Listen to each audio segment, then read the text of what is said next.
Yo. We are live, baby. We're live. What up, world? What up, eFam? We're here. First and foremost, I got to apologize. I definitely got to apologize for the delay. I made you guys wait about 16 minutes, and I am very, very sorry. I had a surprise guest today. Hold on. I'll tell you guys about it in a little bit. I had a surprise guest today. My mom actually came through. My mom was here for a little bit. We were chopping it up. Um, had a cool conversation. I'm not gonna lie, it was definitely needed. I feel that I've it's pretty interesting. It's pretty interesting the way that I guess we'll get into all that. And what's up with everybody, man? What's up with everybody? I'm over here already getting into it. It's so good to be here. It is Saturday, 9 p.m. You guys know we are live. We are live. We are live. Big shout outs to all the eFam out there. You know what I'm saying? You guys are here rocking with us. You guys have been amazing. And honestly, I've been having a blast. I'm not going to lie. We are about to start hitting the month. You already know what month that is.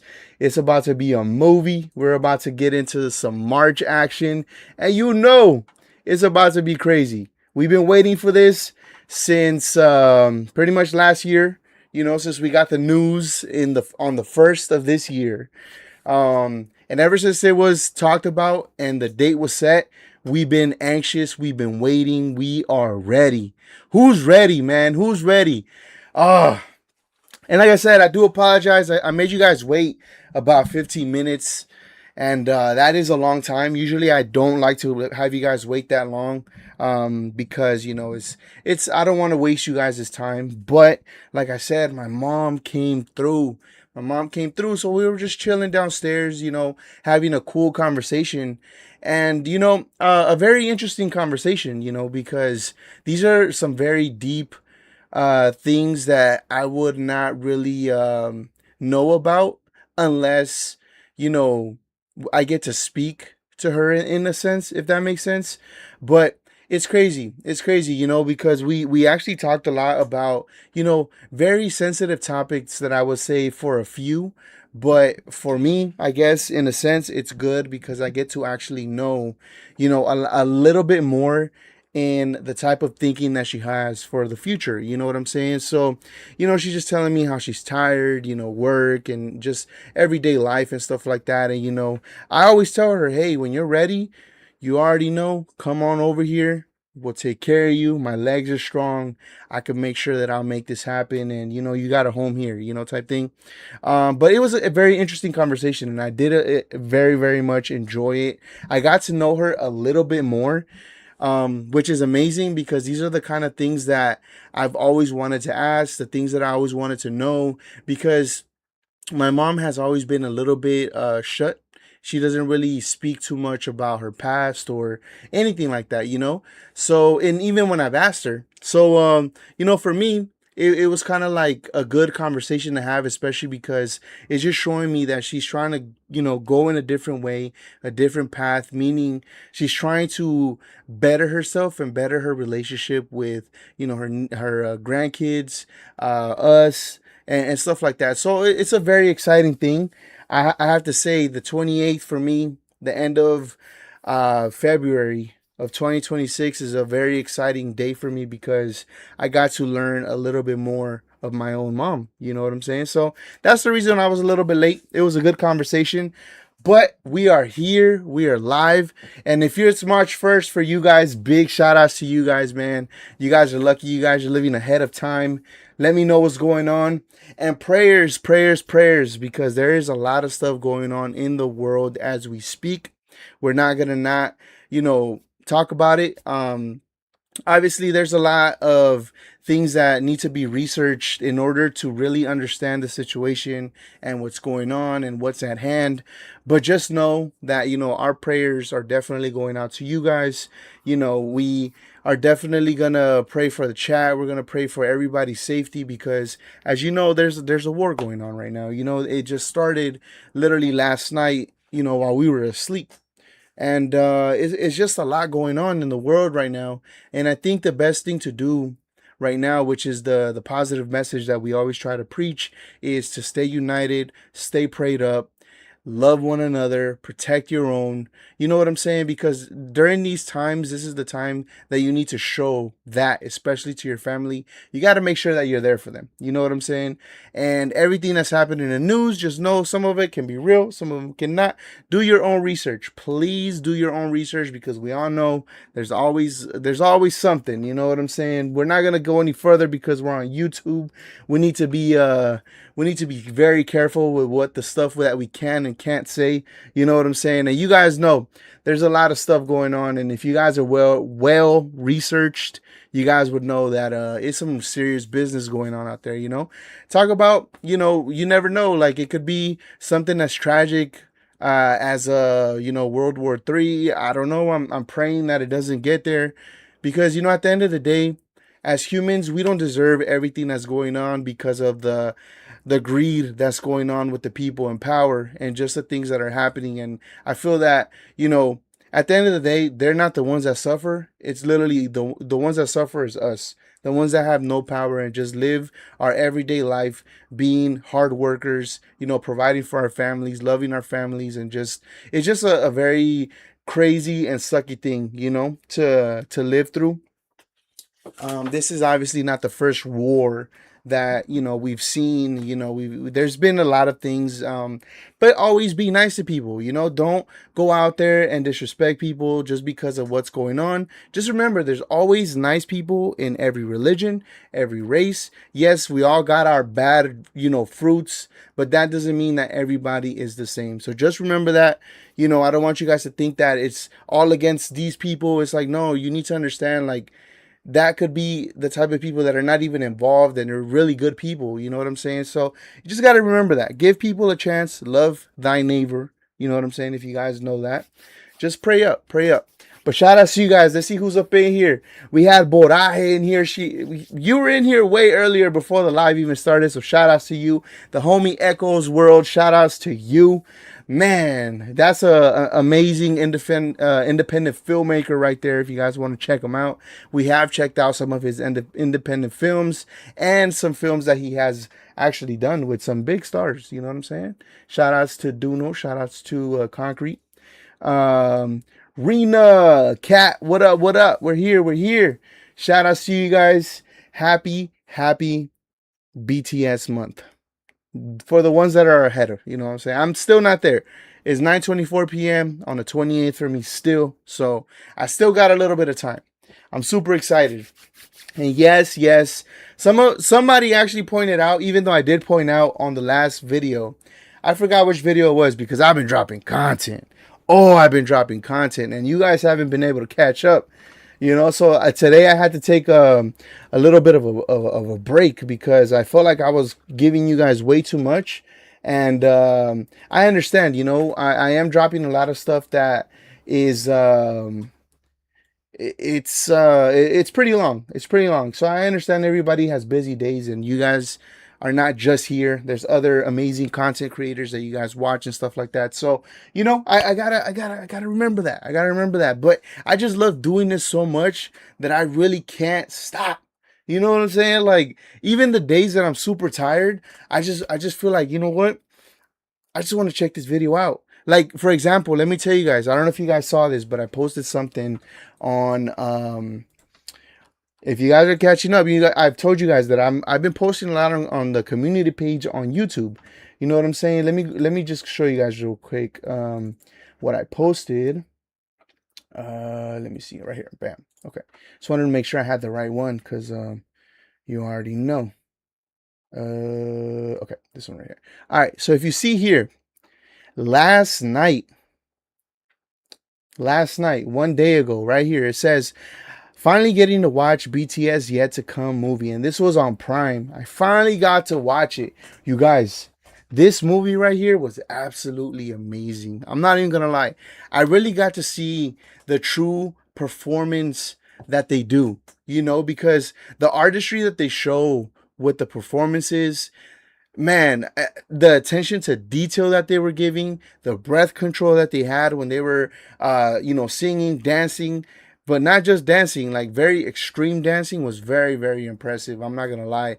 And when I seen that, I was like, wait, I should have just recorded myself doing this. But baby was feeling sick. And my wife, baby, you know what I'm saying? But my baby was feeling sick, so I was just laying down in the bed with her, and as she was taking a nap because of her stomach, then and I was rubbing her legs and her stomach and stuff like that. I was watching this movie, and it was such a good movie. So then when I was done with this one, I actually was like, okay, what else can I watch? Like, like I want to see another one. And then I went on obviously Prime and I looked up other ones, but some of them I had to pay for or I needed to get another subscription. And I'm just like, oh, bro, like I can't be having more subscriptions. I already got too many. You know what I'm saying? So unfortunately, that was it for Prime. However, I was able to go on YouTube and see the J Hope Lollapalooza performance that he did like 8 or 9 months ago. Absolutely amazing. And the first thing that I thought of, I was like, you know what's so crazy? I J Hope got bangers. First and foremost, he did like an hour and something minutes of performing, and he's got bangers. For a second, I was like, wait, because I thought of Jack in the Box, right? And I'm like, oh wait, how long is that? Like, how long would that be?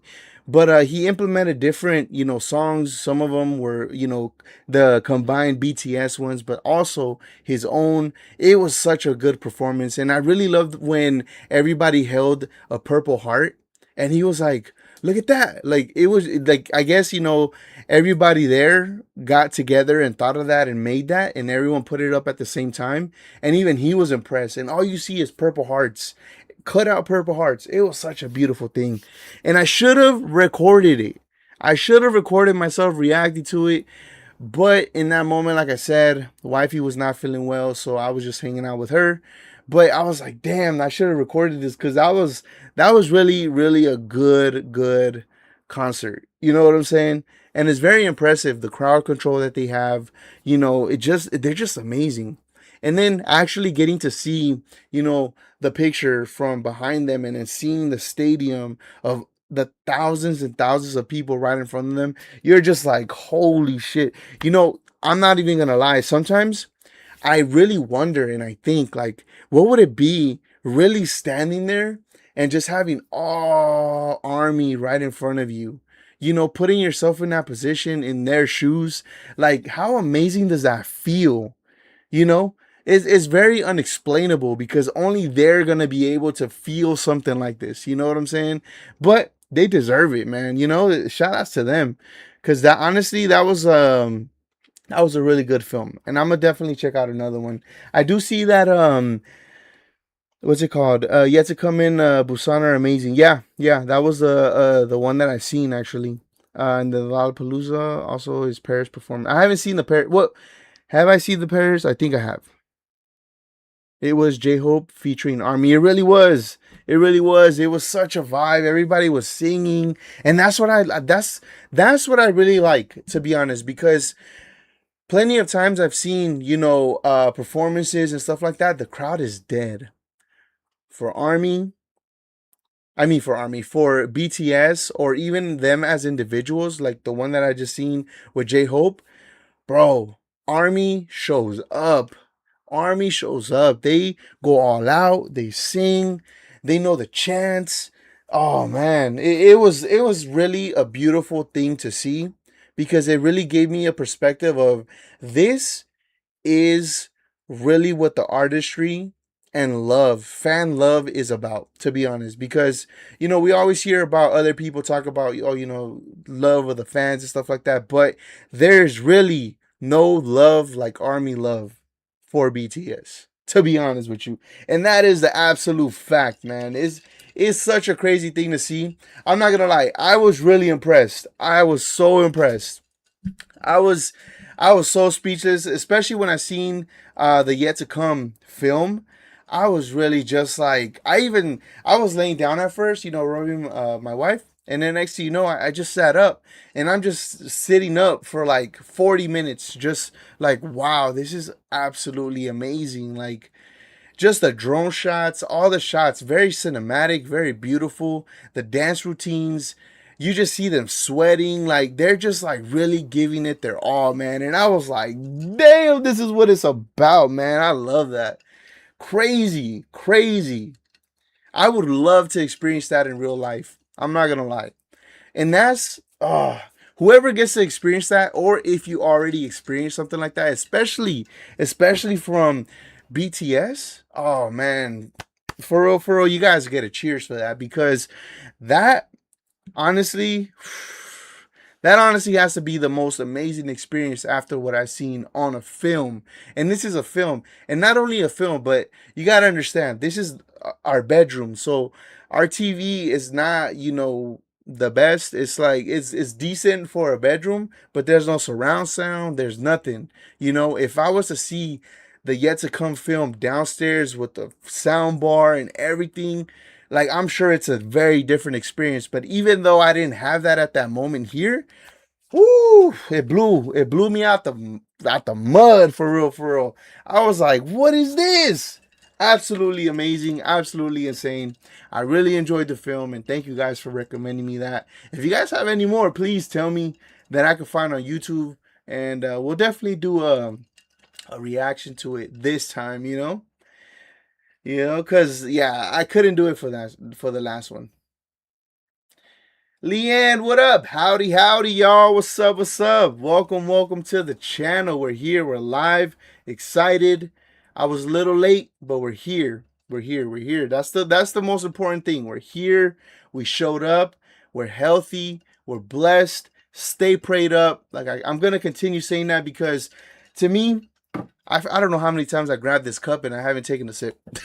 But to me, moments like this are very heartbreaking, because I just hate to see everything that's happening in the world right now, and to be honest, I know as citizens of, wherever we're from, we really can't do anything because we don't have the power to do anything, but it's just such a heartfelt and such a hard thing to see, because obviously, some of the platforms are not regulated, and you're able to see what's really going on out there, and you just start really seeing even children, and just the tragic stories. And honestly, you guys know, if you guys know me, you guys know I have a very, very, very soft spot when it comes to children, and them going through hard things in life.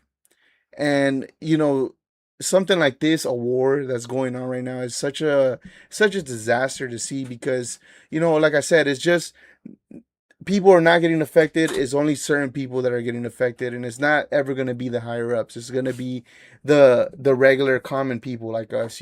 So stay prayed up, and pray for everybody. Pray for everybody. We got to definitely stay strong during these times. Be united. Everybody's so divided, but we need to be united.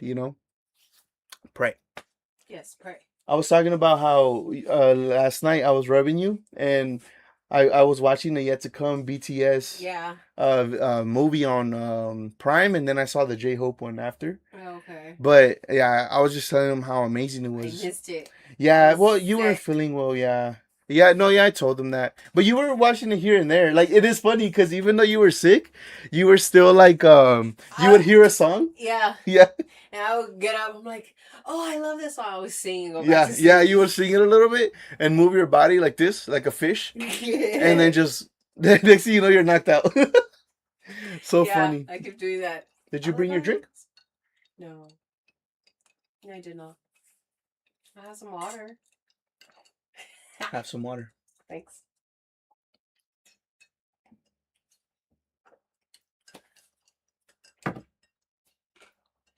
Ice. That's ice. Celsius? Yeah. Trick me.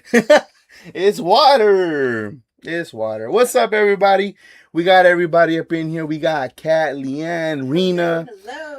Echoes World stopped on through earlier, and then Boraje BTS. Shout outs to you guys, man. But I was telling them that, if they're not active on the page, you guys are missing out on all the stuff that I write, because I do try to post a lot. Like I told you guys, these are a little old, but if you go to the newest, you will see that I have been, and some of you guys actually been posting here, which is pretty cool. Which the request was, it's silly, but do you broadcast often? Because they want us to do more live streams. Oh, okay. You know what I'm saying? And I think that's a good idea, you know? And that is one of the plans that I think we're going to implement. Even if we do reaction videos, you know, I'm thinking maybe we could do it on Twitch and then transfer them over here after. Yeah, that'd be fun. Just to get you guys' input. And actually, tonight, we're going to do a little bit of that. You know what I'm saying? Like a movie night. It's going to be a little movie night. Yeah. You know what I'm saying? So it's going to be a fun time, a very, very fun time. Yeah. I'm excited. I'm excited.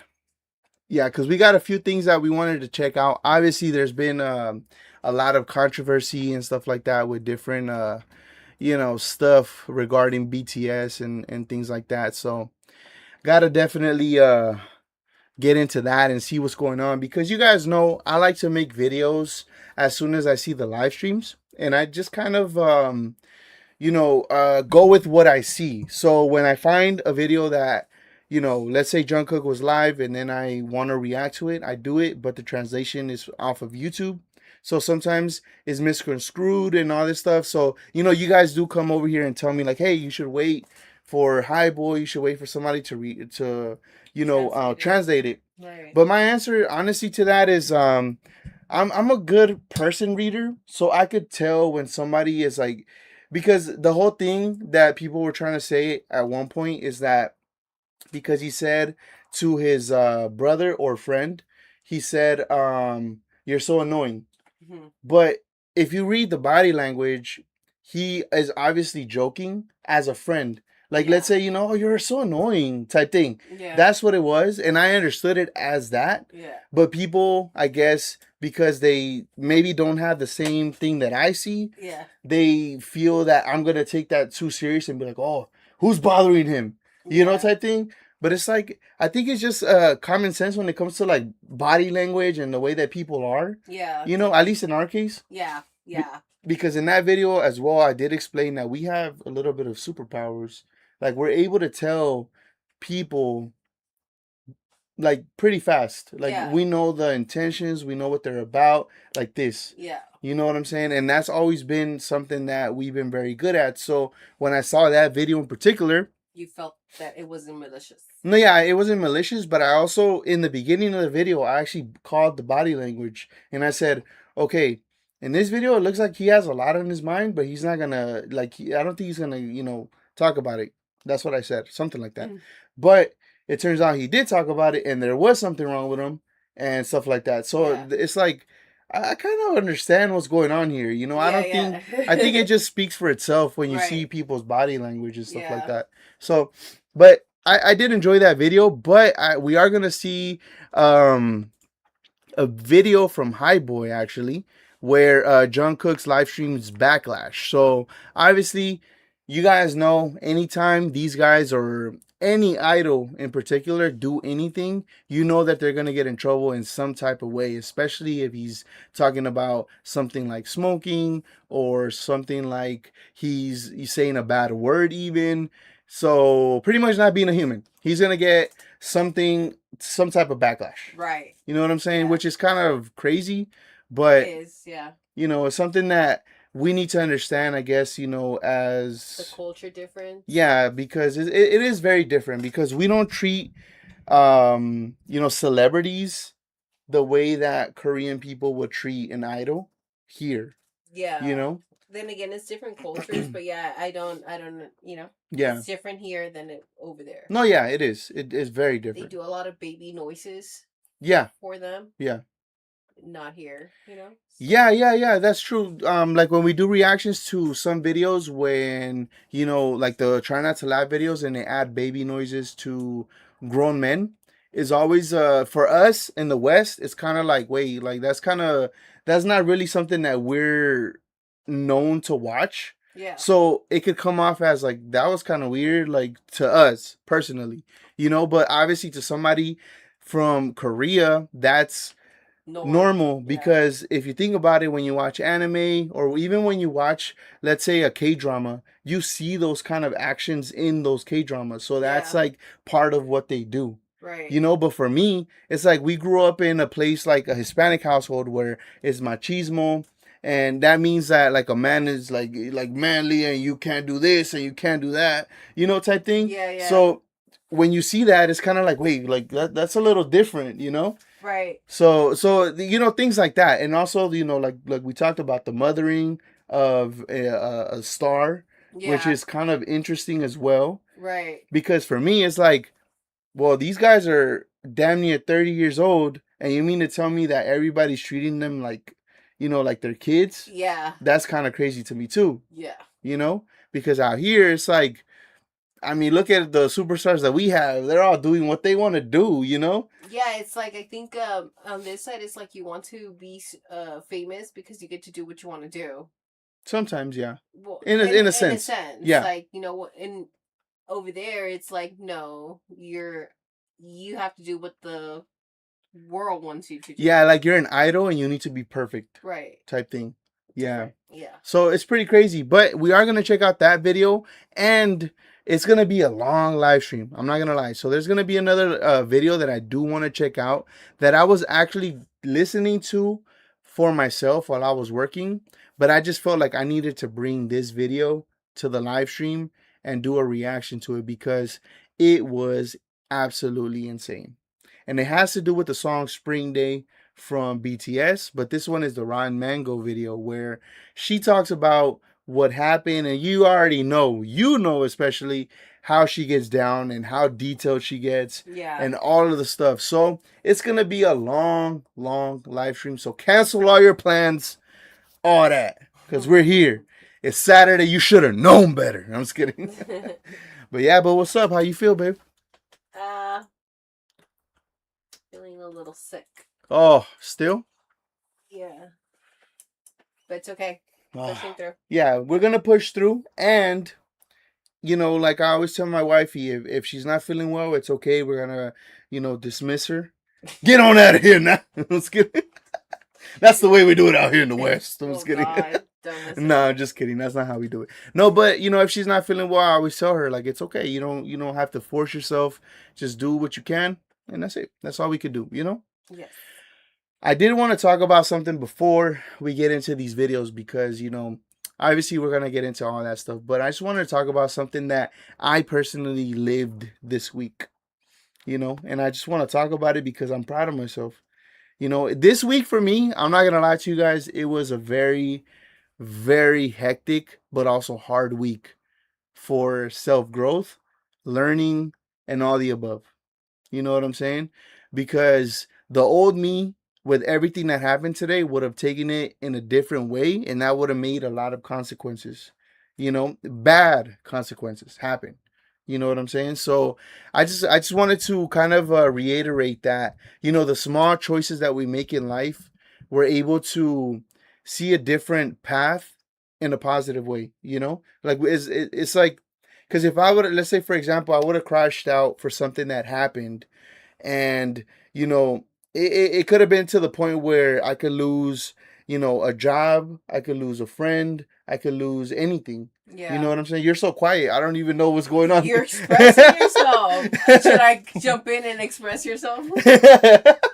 Express me. I'm just kidding. Wow, dude. No, but it's just been a very crazy thing because we talked on the phone, very deep conversations too. While I'm working and stuff. But it was a really cool thing to see because instead of taking it to a negative route, I really sat back and put myself in a different position to where instead of losing a mental battle because I could have been upset all day or I could have been, whatever, feeling whatever all day in a negative way, I took it a different route. And instead of, that lasting forever, it really just took a conversation with you.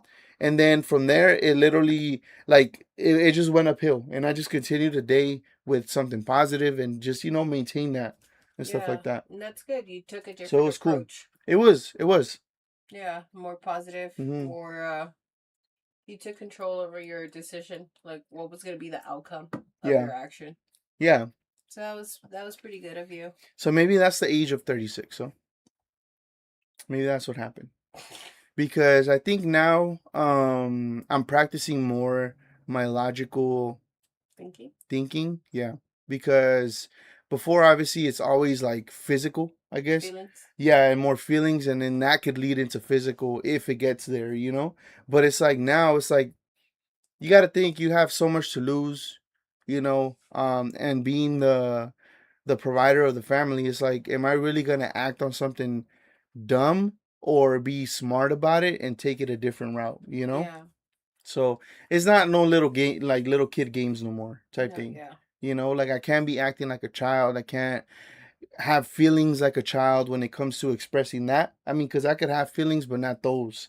You know, Yeah, you because talk those about them. those are really childish feelings if you think about it. That's some high school stuff. Like you get upset and then you want to fight, or you want to do this, or you want to do that. But it's This like, unresolved drama that you yeah, have inside. yeah, Yeah, no exactly, self growth. Yeah, yeah, so that's what it is. It's not like you would say childlike, but anybody that does not have resolved their issues. I mean, yeah, that's gonna be their reaction to things. yeah, yeah. That's true. So I'm glad that you were able to surpass that and went up a level this week. Yeah, yeah. It was it felt good because this whole week, like I said, it's been a lot of hills to go over. But I'm thankful that, you know, honestly prayed up and with conversation, especially with my best friend right here, you know, it did help me out a lot because I was really like impressed, to be honest, of how easy it was, but how hard that decision to take it this route it was. Does that make sense? No. Cuz it's like either turn up or just go on this side and do it the right way, and then next thing you know, bam, it's like it's over. That's But it. it's easier said than done because Yeah, I would tell you this all the time. I'm like, just do one little thing, and it yeah, was, but it's like it wasn't working, and it was your time now. yeah, So that's the beauty of things. yeah, It happened when it had to happen. So yeah, you understand, and now that you see it, you're like, ah, it's yeah, like very exciting. yeah, Like I tell you, it's like a high. yeah, Like then you want to be like, I'm gonna fix this, I'm gonna fix that. yeah, Come at me, I could handle it a different way. You know what I yeah. mean? So No, it's yeah. pretty cool. Yeah, I agree. It's definitely a good thing to challenge yourself every day with a lot of stuff. I mean, obviously, do as much as you can, but you know, like we preached to you guys before, we are trying to make ourselves better every day. So the little growths that, or the little wins that we get with the growth that we do, is always a good step to continue to elevate every day. You know, Yeah. because you know it's really the point of life. I feel like it's definitely to try to become the best you can, so your seed pretty much sees what you're doing and they elevate even further than what we do, Exactly. you know, because our actions is what they watch, not what we say. So in order for that to happen, it's like you got to definitely show that you're about what you're preaching, you know. Exactly. And that's definitely the hardest thing to do, to be honest. Yeah. But it's beautiful because like you said, they get to see that and then they get to see that there is capable of change. No, yeah, You know there what I'm is. saying? Yeah, So it's pretty cool. yeah, it Like is. that. Yeah, it is. It is. And that's the beauty of it. And that's why I tell you guys, like, to be honest, a lot of the times that we talk about these topics is because I don't want to say anything that I don't know. It's just something that I experienced and something that I really went through. And I don't want to just come here and say anything because I don't want to make it seem like, oh, you know, these guys are over here spitting knowledge when without us even living through anything like that. You know, we want to actually live through it. We want to talk about it and explain, like, hey, you know, I thought it was hard, but it's really not that hard. You know.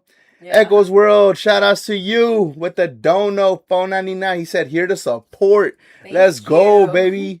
Shout outs to you. Character is built in private. That's true. And that we just said that. That's so funny. I tell this to the kids Yes. every Yes. single day. I even tell you, I'm like, dude, you gotta do things when no one's watching. No, yeah. Because Oh, yeah. it ain't about the people, it's about who you are as a person. Mm-hmm. And you do it in the dark, you do it in the light, you stick to who you are. Yeah. No matter what. And Yeah. that's how my mom told me. That's why. No, yeah. No, yeah. Character is built in private. In private, yeah. Yeah. Yeah, because I mean, let's be honest. If you were to go out, like I just said, if you were to go out there and just pretty much spit some lies, It's like you're gonna get caught up in all that, and someone's gonna call you out on it, and then you're gonna show literally in that moment that you're really not that guy that you're talking about, because you're gonna take it a route that you never talked about. Like you said, you were so smart, you were gonna discuss it or whatever. But you're jumping into conclusions exactly and getting in your feelings. Yeah. What happened to the conversation? Exactly. Yeah. Damn. Character building is very important. I think everybody should definitely do it. It's very important. We want to encourage you guys to do it. You know, don't ever stop building yourself. Don't ever stop trying to become the better you. Don't ever stop even trying to fulfill the dreams that you're trying to do. Like, this is what this channel's about. And that's why I tell you guys, hit me up. Hit me up, because I love having these conversations. Like, this is the kind of stuff that we personally thrive on, because this is what we talk about personally every day. And I think that's a cool thing to do as a team, especially me and you, because we got connected in that way that we're both really building each other, you know? And it's like anything that we do wrong or anything, it's like, it's not like, oh, you did that wrong, you shouldn't do that. It's like, no, it's like, if you feel that I did something wrong, you don't attack me, you just give me a suggestion, like, hey, how about next time try this, or try praying, or try doing this, or try, you know what I'm saying? So there's always different options that you give me in order to achieve that. But even then, sometimes it is hard though. Yeah, it is. You know? Because it's like, as many choices that I had, I'm like, man, I'm mad. Like, forget all those choices, you know? It was easier to live in the feeling of madness. Yeah. Instead of breaking through that and be like, all right, let me get through that feeling. Yeah. Make a decision to find the solution. Because, I mean, the feeling is just going to stop, is going to like stop you and back you up from getting to the solution faster. Yeah. So you're just, let's say, in your feelings for 24 hours. Those hours you could have fought to find a solution or discuss a solution and then move on for that. You know what I'm saying? But then no, you have to stay stuck in your feelings, be mad about it, then get mad at even more because you lost hours because you didn't do something that you wanted to do. God. And live there, done that. Oh my gosh, been there definitely. And then instead of you taking accountability, I'm not talking about you. I'm just you know, instead of some like you taking accountability. whoa. Is that me? No. Instead of you taking accountability, you get mad. Yeah. At the person, or oh, you made me do this. No, you have power of yourself. You have the power to choose how you're gonna act to someone's actions. You know what I'm saying? Yeah. So if you don't like how someone acts, like, you know, just get the fuck out the way. I'm sorry, move out the way. Yeah. No, it's okay. I think we should be straight. We could cuss. We could cuss now. No, and that's the thing too. Like, you gotta be yourself, you know. And I've been slowly understanding that when it comes to, you know, even with the whole, you know, just being yourself in a positive and negative way, it doesn't matter. But like, as long as you're yourself, your self conscious is gonna know, you know, what's right and what's wrong. You know, that's why you always say, you know, follow your gut. Even our daughter knows that too. So, you know, that's something that we are trying to implement even in our kids, because that is true. You know, like, there's been plenty of times that I've done stuff that I shouldn't have done, and I felt I shouldn't have done, but I did it, and there's always a consequence. Even if it's not in that moment, like later on, or sometimes, you know, you get away with it or whatever, but it's like, you still like feel like, damn, that something could have happened though, you know? Yeah. No, So, it's different. And some of those things actually catch up to you. Oh, yeah. You know? So it gets pretty crazy. Yeah. It's crazy. It's crazy out here. It does. You know what? At the moment, I'm teaching the kids the difference between being kind and nice. Because there's a difference. Yeah. There's a difference. Being nice is just a front. Like, you're pretending like you're nice to the people out in the streets. Yeah. But being kind is being kind to the people in your house. How are you going to be nice to the people, to strangers, but not the people in your house? You know that's what I mean? Big right there. That's definitely big right there. That's something that I'm teaching them right now. It's like, okay, there's some people who are nice, but they are not kind-hearted. And that's two different things, because they're pretending and they're putting up a facade. They're putting up a story. They're putting up a front. So people could be like, oh my God, you're so nice. You're so kind. But then turn around, treat their mom like crap, treat their sister, their wife, their spouse, whatever it is, their friend. You know, they're the biggest bully, but they want to act nice to strangers. And that thing is what bugs me. Because it's like, dude, you got to be kind to everybody, Yeah. especially to the people in your house, because that's part of building character. You Yeah. cannot be a fake person here and be like, oh, but I was like, oh, hi, good afternoon. Like, it doesn't go that way. Yeah, that's hypocrisy to the max right there. Yeah, it's like, Like, you're not being kind. yeah, You're because it's like, faking if you were to niceness. see something like that, you would just be like, how dare you? Like, you serious right now? You just yelled at me and you're But over there's here. a lot of people like that. Oh, Yeah. of course, So, of which is course. why that's where I'm at. Kindness and niceness are two Yeah. different things. Oh yeah, yeah. It definitely is. And that's important, to be honest, because that just teaches them to keep it real, like, in a sense, you know. Was building character, Yeah. like, be a good person even when no one's watching. Yeah. And that's even at home with Yeah. your own people. That's why I guess in the past I had a lot of issues with the YouTubers that would do, let's say, helping the homeless or doing this and that and do videos to that. Like, I never liked those kind of videos because I felt like they were not genuine and they were not, you know, they just Yeah. seems very fake, and it's just, you're just doing this for the attention. And I still feel like that. When I see anything like that, it's like I'm not attracted to that because it's just like, it's so fake to me. You know what it is, because I had this is I have someone in particular. I'm laughing because every time I had some type of food or something, well, I would even shop for this person. Yeah. I had a person, and I laugh because in my head I say, "Oh, that's my person that I would go help." Yeah. So, even like before him and I got together, there was someone that I would like weekly buy him groceries and food and stuff and take it to him. But I would feel so weird being like, hey, like even thinking of the fact that I'm shopping for somebody and then I'm gonna go record it to drop it off. That was so wrong. I feel so bad. Yeah. And so I don't understand how that how people could actually be like, oh, like I'm recording myself. Honestly, that's like demonic behavior, in my opinion. Yeah, because honest, like I said, doing that, I wouldn't be able to have the guts to take out my phone and record. Yeah. Me doing something kind for someone. I think, like your mom said, it comes from the heart. I'm nice from my heart, and that's who I am. You know what I mean? I'm not gonna go fake it. And put it on my story. Yeah, and the reason I'm saying that that's demonic is because if you really think about it, it's like, if you're not self-conscious of this being a human being that's going through something, even if it's drug related, even if it's something that is like, oh, well, you're a drug addict, so forget you. Like, no, like, you got to think this is still a human being. At the end of the day, this is somebody's kid, this is somebody's ex-husband, this is somebody's husband. You never know. Or wife. It doesn't matter, because they lost their wife, they lost their something.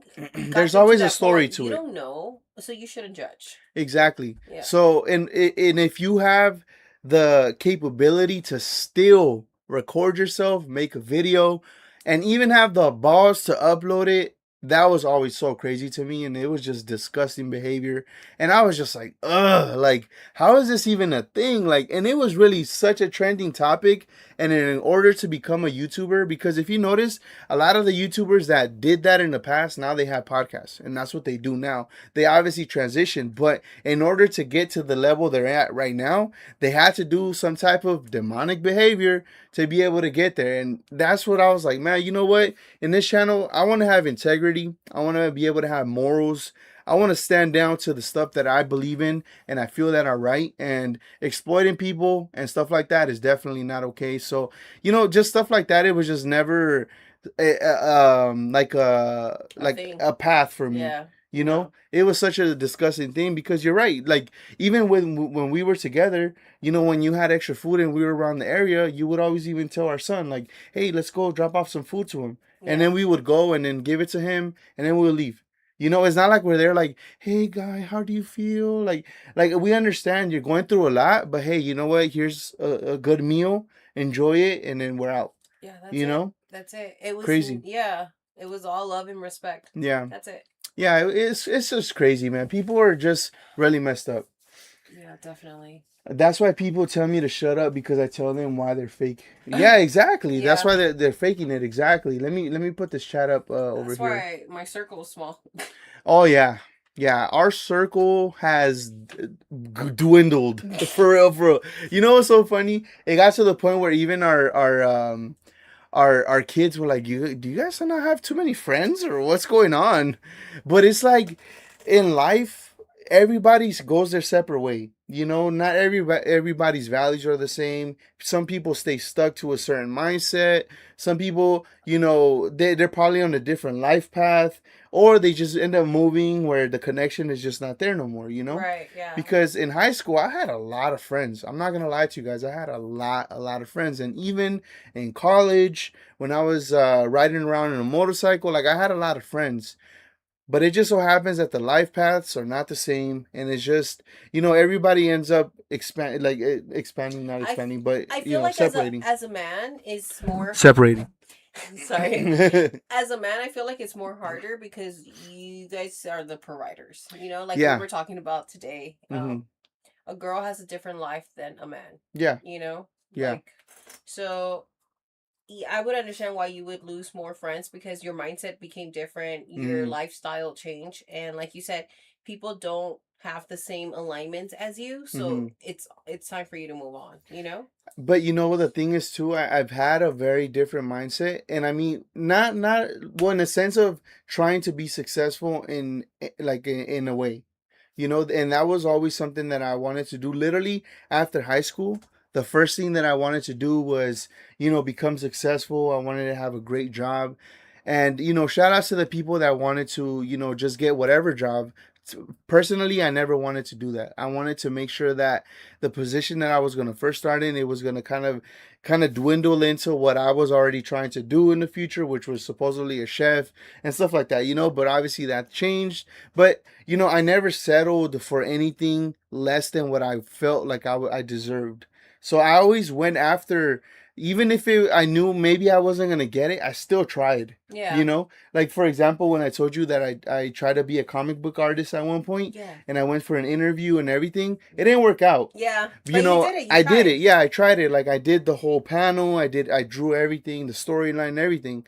You know, I submitted it so much that I got the interview. I went over there and I got the no, but I still got a free book. They told me you could take a book. All right, for sure. I took a book. But you did it. So Yeah. no, and I tried it, and Yeah. I could say that I tried something, even though maybe I wasn't good enough. Because I mean, at the end of the day, you know, those artists are crazy. You know what I'm saying? But you know, in our reality, you got to take it what it is. So it's like, okay, well, that didn't work out, so I got to take it in the chin, move on, and let's continue life in a different way. You know what I'm saying? And just find the passion, because in our reality, drawing, if you really think about it, is not my passion. Nah. Yeah. I thought it was my passion because I was good at it, but Mm-hmm. in all reality, I don't. I haven't drawn in years. Let's be Yeah. real here. I mean, I could grab a pencil and draw something pretty good, but it's not what I enjoy doing. Mm-hmm. You know, it's Yeah. like it's just here and there. Yeah. You know what I'm saying? So, you know, I don't take that as something bad, because at the end of the day, let's say I would have done that, then it would have been like, now I'm stuck in this job, you know? And then it's like, oh, what am I gonna do with my life, you know? So, Yeah. and then I wouldn't be happy, because at the end of the day, that's not what I truly enjoy, you Right. know? So the life is pretty intense. I was gonna say, you know, it is, Yeah. because, you know, I don't know, like this video stuff, you know, it's like all of this stuff came in time, because I didn't start making videos until maybe 2010, officially in 2010, when I first got that PC that's over there. Um in 2010, and that was like faceless videos. I was just making videos of my gameplays on, a lot of people did this, I'm sure, but gameplays on, you know, the video games I was playing and stuff like that, and just uploading them. And then I was really that guy actually in high school, going back even more on senior year. You know, even though the phone was whack, I was really like almost making vlogs, because I would record myself for real, and Yeah. go around, because I was really cool with, like, I could really say that I was cool with like 90% of the freaking school. It didn't matter what race it was. I would really walk around the whole school, and I could dab up anybody because I knew a lot of people. You know, so I would record myself and I'd be dabbing people, hey, you know, being Yeah. obnoxious and stuff like that. So, Right. so I guess, without knowing, making videos was a passion, but not in filmmaking, more so, like, I guess, in a podcast, Entertainment. live stream, Right. entertainment sense. Yeah. Yeah. So, life is pretty crazy. Yeah, things happen for a reason. Yeah. And then, when we got together, remember, I still remember to this day, because that's when I was making the YouTube videos for car content, because Yeah. my friend and I were making videos of fixing up our cars and just the journey we were going through at that time. And you asked me, you're like, oh, it's like about videos and stuff. You're like, oh, like, how do you like making videos and stuff like that? And then, and I told you like what we did and stuff like that. And then that's when we went to a car show. You got involved, and then little by little you started liking it. You were still nervous, Yeah. because even in the beginning, it was like, even recording ourselves, it was probably nerve-wracking to you, because it's just something that is not normal. Right. But I think we did good, because we were doing vlogs in public, recording ourselves, like literally walking around with the camera pointed at ourselves. Yeah. And we were talking. Yeah. Like, you know what I'm saying?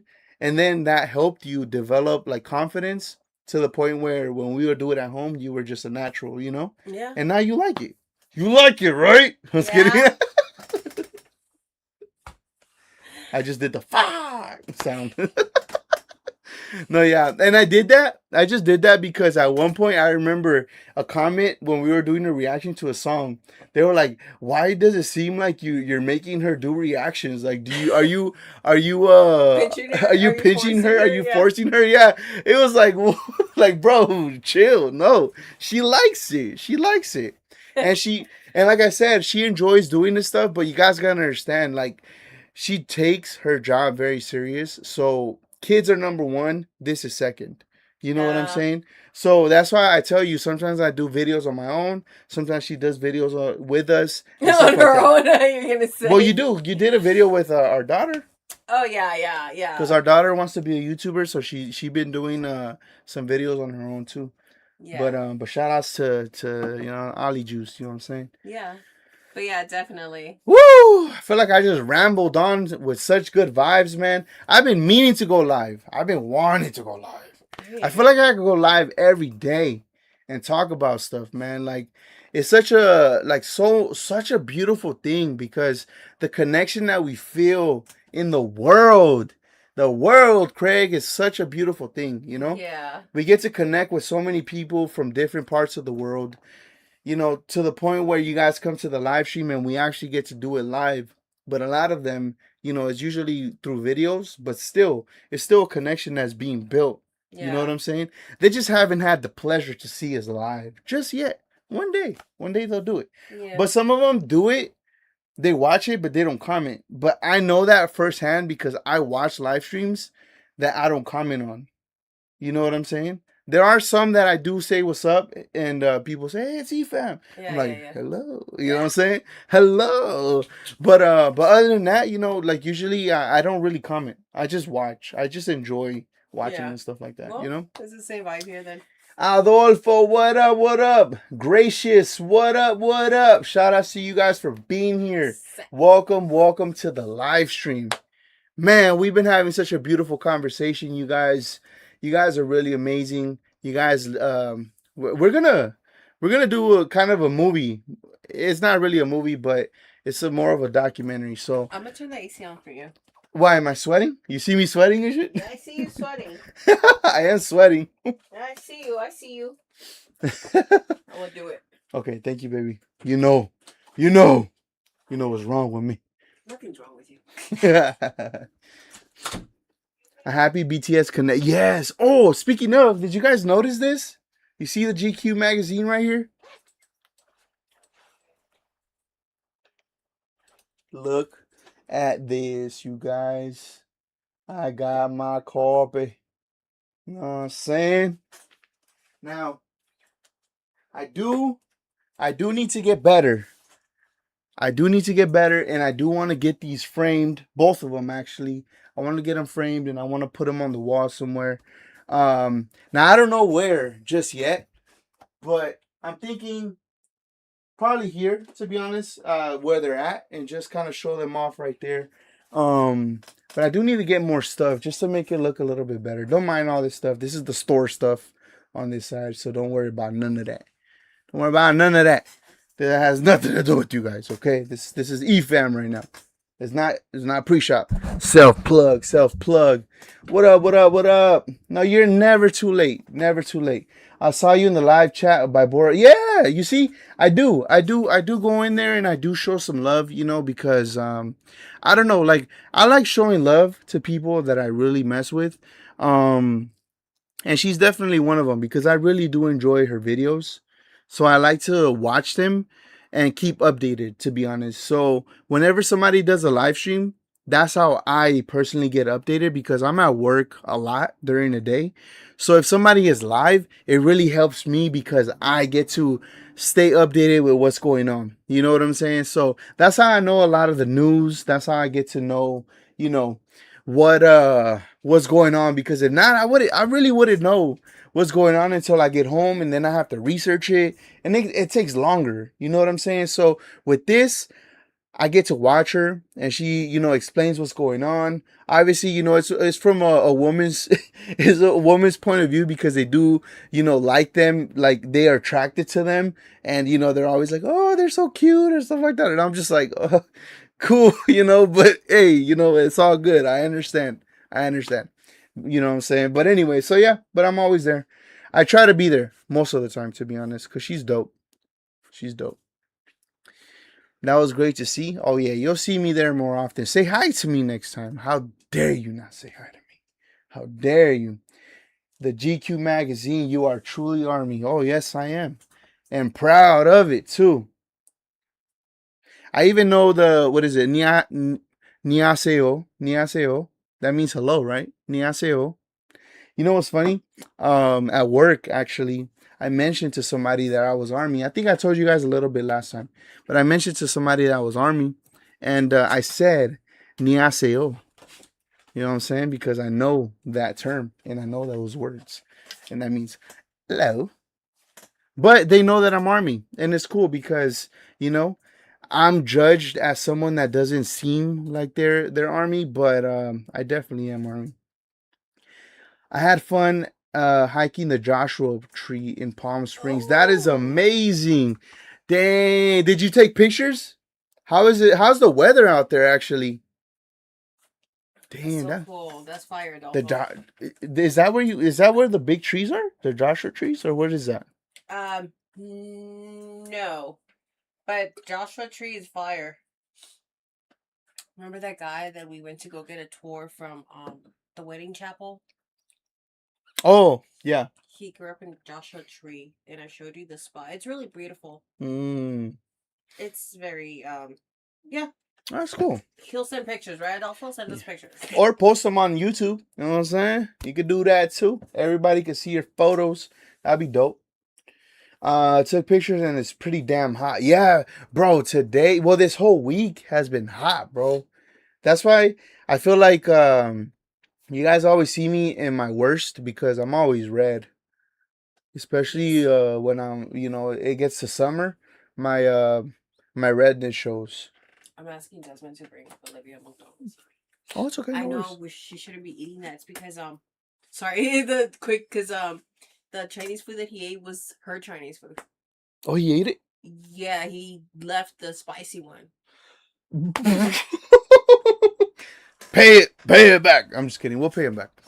Just oh, but did you call him or you texted him? I texted him, but he doesn't know because Alex at work. So I don't know if he'll be able to stop. Oh, okay. I'm sure. Maybe. We'll see. Yeah, sorry, guys. All right. Parent duties. Yes.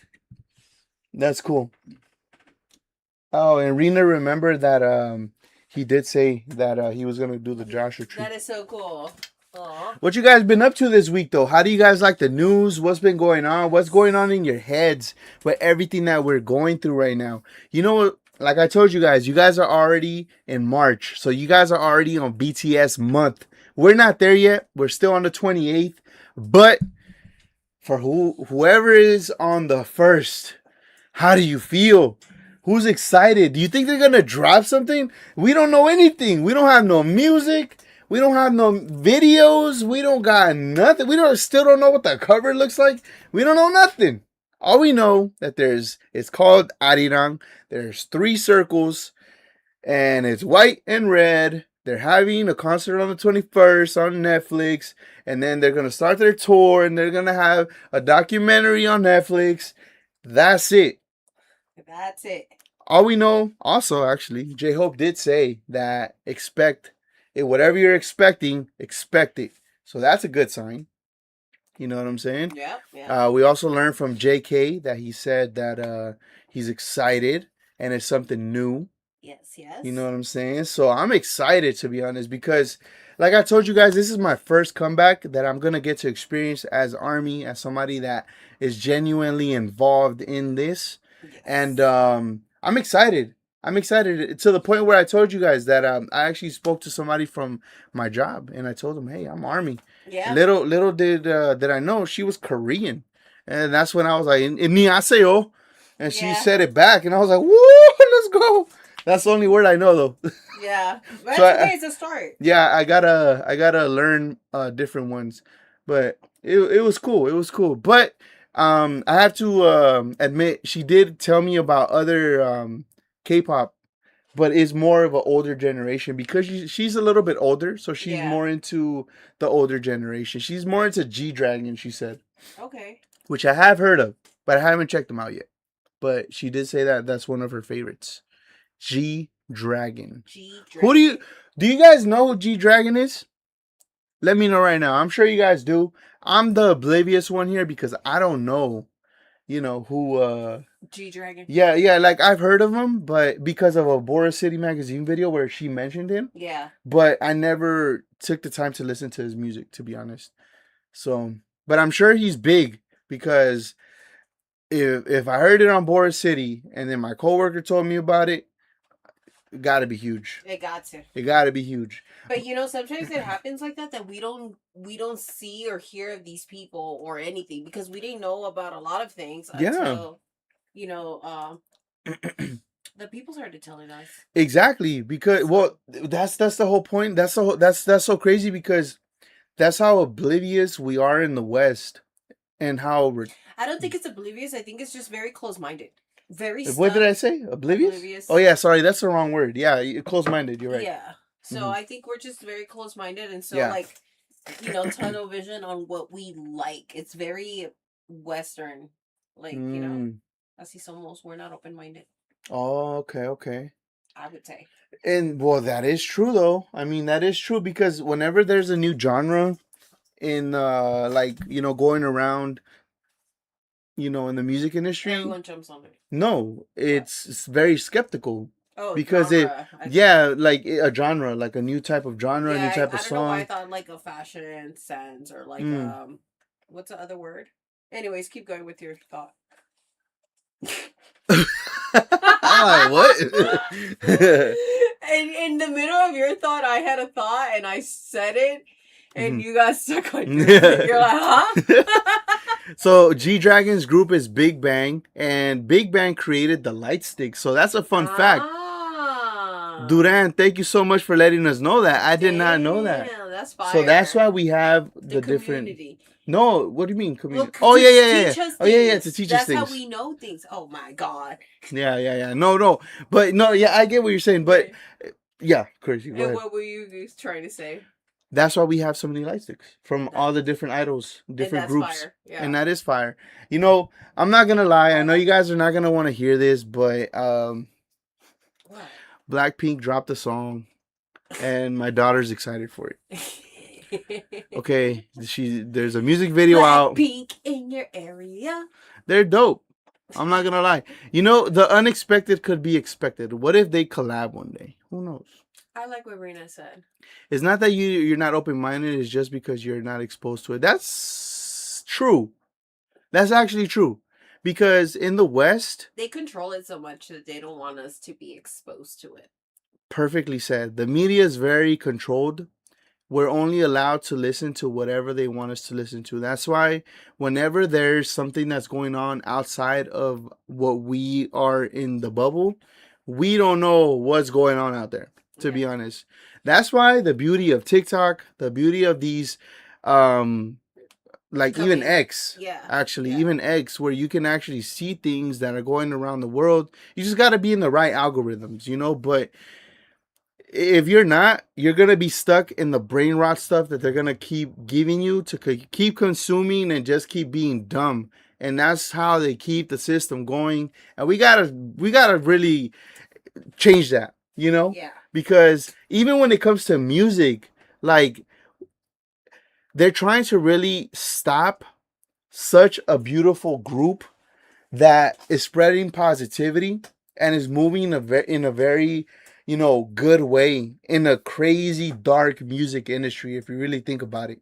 So for them to want to do that, that just gives you so much of kind of like, wait, so why are they trying to block them so bad? And I'm talking about BTS. Why are they trying to block BTS so bad from the industry when they're singing positive stuff, but what we're listening to is about how many women you're with, how many ass you got in your video, how much this and that. So it's like it's just a very big difference. Yeah. And it is crazy. Yeah. Because they really put crazy things for us to watch, and that's it. Yeah. It's crazy. Horrible. It is crazy. Yeah. So yeah, as a parent, I just have to be on top of everything. And that's why we love BTS and this kind of genre of music. To be honest, even Blackpink. Yes, I said it. Even Blackpink, because to be honest, this is the kind of music that even our kids can listen to, especially our daughter, being that she's exploring the world. She loves music. She loves to dance. This is the perfect music to listen to. That's why she loves Mona Lisa. Anything we play from BTS, she's jamming with. Anything we play from Blackpink, she's jamming with it. Anything we play from Twice, she's jamming with it. Huntrix, yes, I said Huntrix. Demon Hunters, yes, she's jamming with it. Saja Boys, jamming with it. Like, she just likes music that's good, and it's just better for us because it's not something that is negative, and the music videos are not gonna be bad. You're not gonna see ass. You're not gonna see drugs. You're not gonna see lean. You're not gonna see any of that stuff. You know what I'm saying? Yeah. Stuff that at least she shouldn't be watching. Yeah. Her. Now me, I'm just kidding.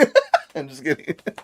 But anyways, react to Blackpink? Absolutely. I was already thinking of that, to be honest. I know people are gonna hate it, but I want to because I want to see what genre of music they're gonna get into. I did see a snippet of it. I'm not gonna lie, but they did drop a whole album. I think it's called Deadline.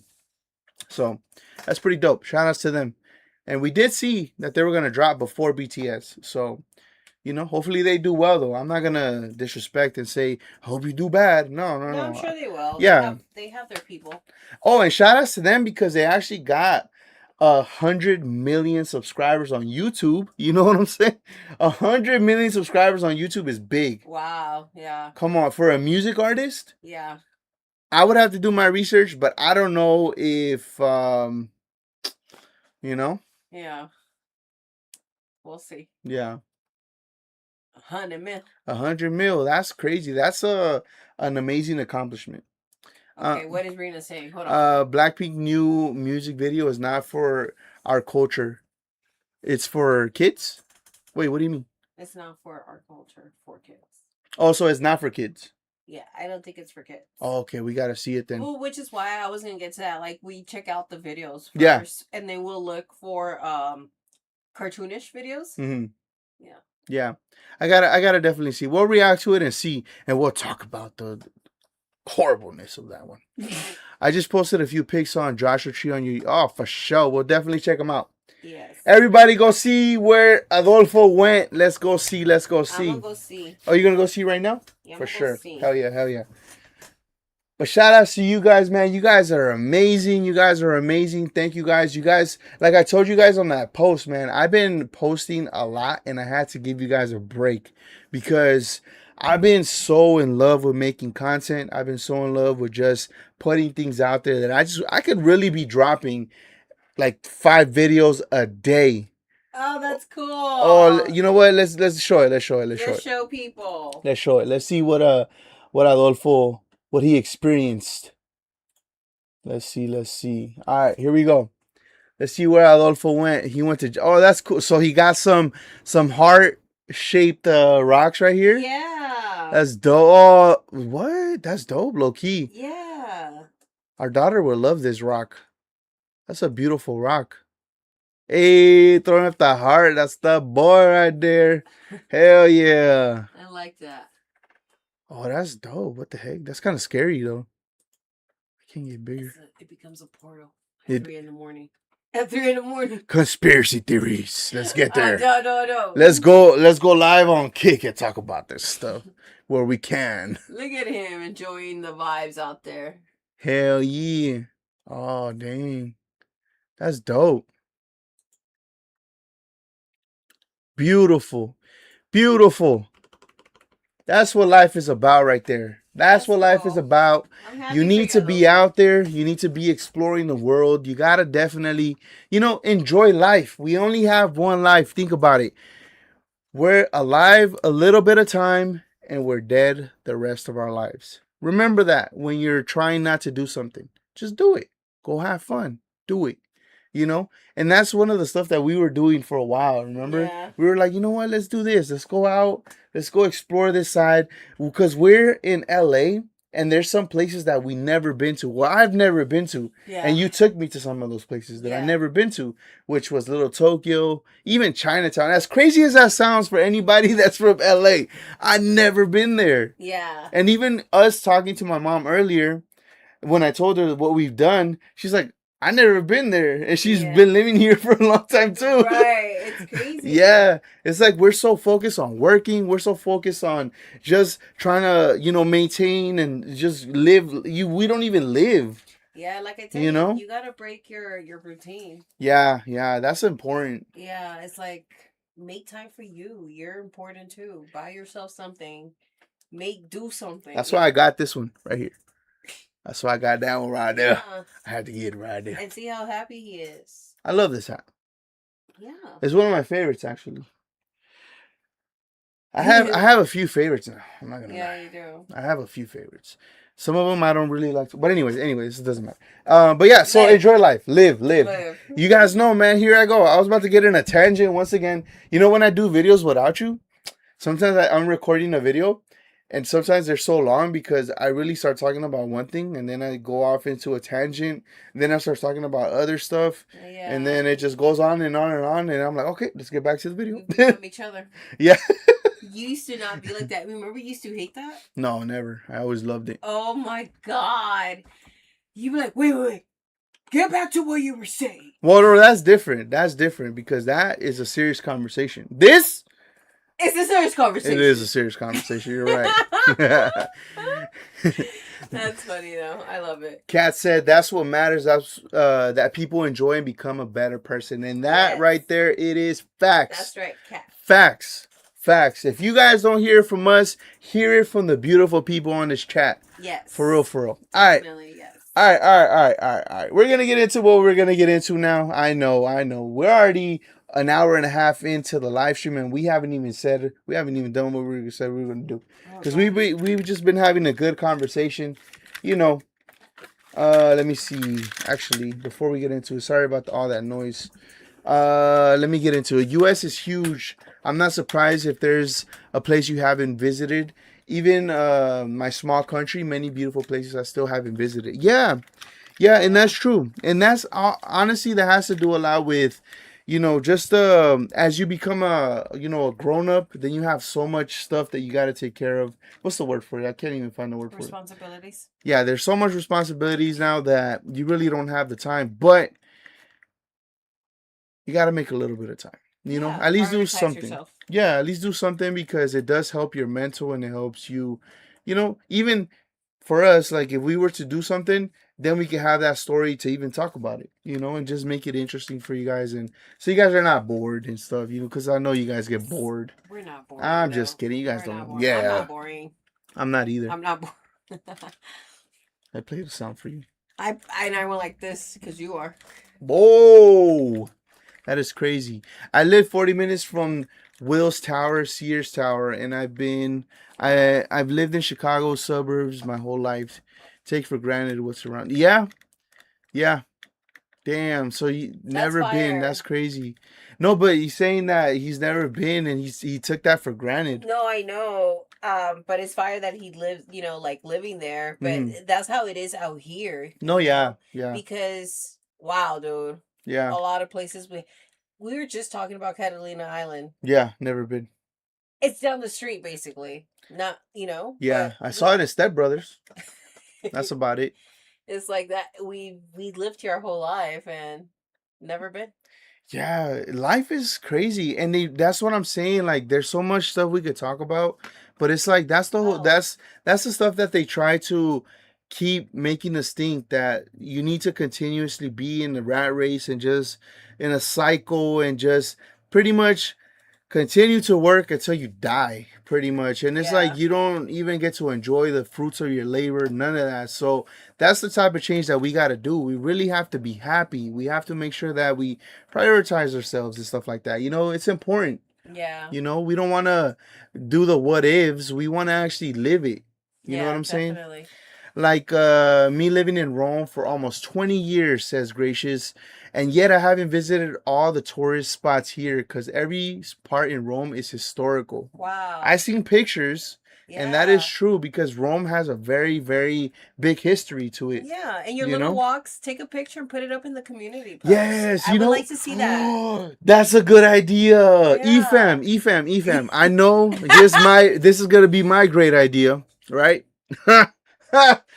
Great idea. No, Nanselly just did something amazing. You know what? We should start doing that. We should really. That's such a good idea. I really love that idea. Thank you. That is such a. You just gave a good idea. Oh my God. Wow.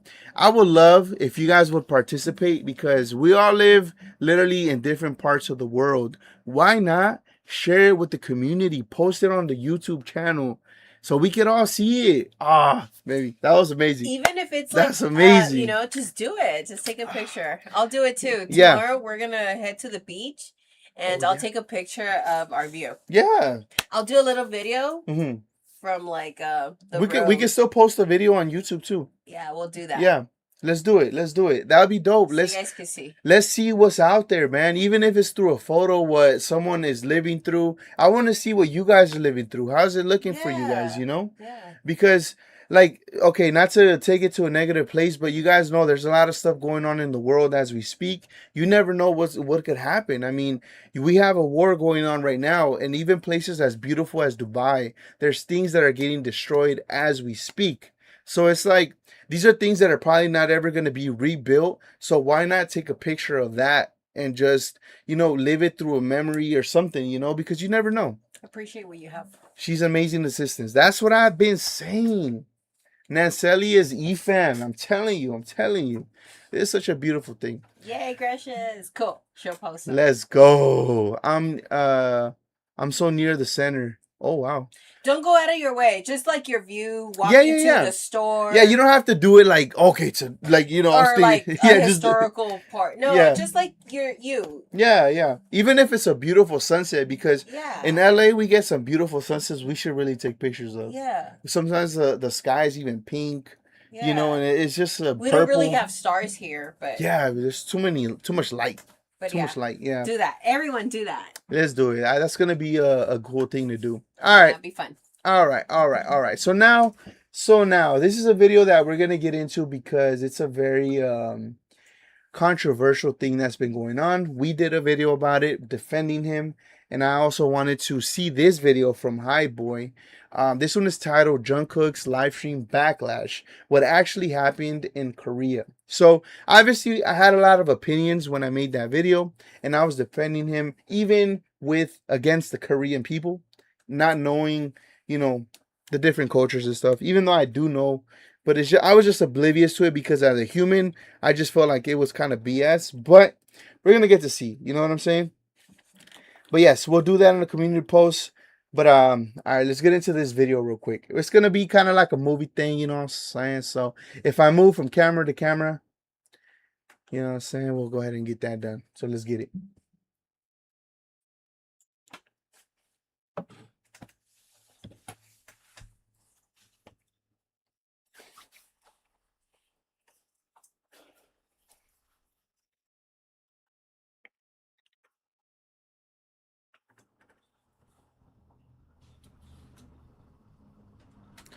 Okay, first and foremost, I think what I'm gonna start saying is that is all around the world battle. because this has been a very crazy issue for a very long time where somebody's doing a live stream and because they said something, they literally clip it at the perfect time to where it makes it seem like, they said They're something being very rude. bad Yeah. or rude, and but you really got to go to see the context to be able to see the full story. But this has been an issue for a very long time, even till this day. That's Yeah. why I personally been doing a lot of our clips just to give a little bit of context and then all that. But if you guys want to do clips, go ahead and do that for us. You know what I'm saying? Yes, I'll be double, you know what I'm yes. saying? I'll be here until now.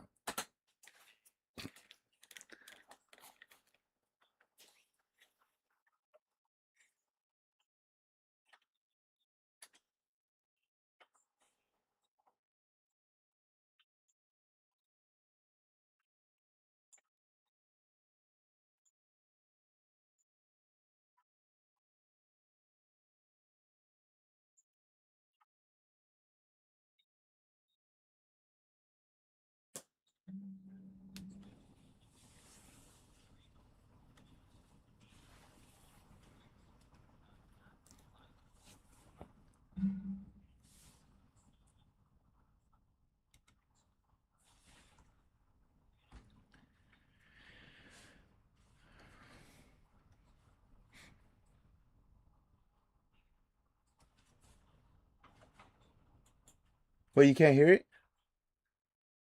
First, here's a Okay, can you hear it now? Can you guys hear it now? Oh, my bad, my bad. I think we were muted there. okay. Can you hear it? Some people I ask think me, I think it should be good now. Sorry what about that. are public reactions Redo. like in Korea to Jungkook's latest live stream? So we're gonna talk about that. And as expected, some Korean media outlets took clips from Jungkook's live stream and turned them into provocative headlines. And the nuance and the emotional context are completely gone. And what remains are just fragments. And at the same time, like antis, haters, trolls, and bad faith commentators are amplifying those fragments as if Jungkook committed some major wrongdoing. He didn't, right? But the reaction has been quite loud. And I think at the same time, it's quite important to explain what's really happening, especially the differences between Korean army reactions and international army reactions. Not to divide us, but to build understanding. Because I see, some international armies criticizing Korean army as whole on social media, and I think one of my roles with this channel is like being an ambassador while building a bridge between the two cultures. Okay, so first, here's a where is it? Korean YouTuber's video that I saw multiple armies, both Korean armies and international armies, have been sharing online. And this one is pretty interesting. Oh, by the way, there are a lot of shorts being created with some provocative captions. Of course. And I do not appreciate that at all. But here's a thumbnail of the video that this particular YouTuber created, the one above, the shorts. And this one is interesting because it reflects a very specific frustration inside parts of the Korean music commentary space. So we're talking about people who look at K-pop from an industry lens. So let's talk about it. First, his core question is pretty simple. Is this really something that Jungkook deserves this much backlash for? And he says he watched the full 1.5-hour live stream. After watching it in full, he genuinely doesn't understand why headlines exploded the way they did. And he even, added a screen capture of all the headlines that exploded that day. And he points out how the media framed it, like drunken live with swearing, Hype in trouble, and fans trying to stop him, and Jungkook swears on broadcast. Okay, so what I'm understanding so far, and this is obviously just me thinking a certain way, but it almost seems like if an idol was to say anything, the media, K media in particular, will have a field day, because this is the time for them to shine. This is the time for them to make a post, get paid, and it's pretty much a money thing. A money grab. Yeah, whoever makes the best title, makes it seem the worst, and gets more clicks, that's who's going to be getting the money, you know? Seems like sorry. It seems like bashing them gets them far. Like, yeah, the people that are bashing them. Drama. Yeah. Yeah, I mean, or drama. they get with the people, like, like that one person that was trying to do witchcraft on them. Like, it gets them on those type of people's side, and it gives them more power, maybe more jobs, I would say, to hate someone together. Yeah, but I was saying more so like money grab, like to be honest. Not definitely a money I grab. guess it could be to that level, but I'm saying I think more Money into grab. because there's gonna be something that, this is gonna boost that company's economy, because it's such a crazy thing, because they shouldn't be talking like that, or they shouldn't be doing this or that, you know what I'm saying? Yeah. So I don't know, maybe, but let me know. So those are some of the headlines. They even included the F-bomb in the headline. And from the headline alone, it sounds like a meltdown. But when he watched the full live stream, he says what he saw was not scandal at all, but rather confusion and reflections and internal conflict. So he interprets Jungkook. By the way, this person has made multiple videos about the K-pop scene. Okay, and he argues that Jungkook likely developed. First of all, he interprets Jungkook as someone caught between two worlds: the global pop environment that he has experienced, and the highly controlled Korean idol framework. And he argues that Jungkook likely developed a more artist-oriented mindset after working internationally, especially as one of the most globally successful members. And he wants to speak freely, and he wants to show himself honestly. But every sentence in Korea becomes an article, and that creates tension, he says. And the YouTuber frames Jungkook's struggle as an identity conflict, like artist freedom versus idol restraint. And he believes that conflict spilled out during the live. And he also makes a strong industry argument that the Korean idol market runs on extreme emotional investment. And because the money is driven by emotional attachment, idols are held to unusually moralistic standards. And he questions whether BTS and Jungkook in particular should still be held to the same paternalistic, like you must behave like a model student, that kind of framework. And he emphasizes Jungkook's age. So Jungkook is born in 1997, essentially 30, right? Is a fully formed adult artist, not a teenager.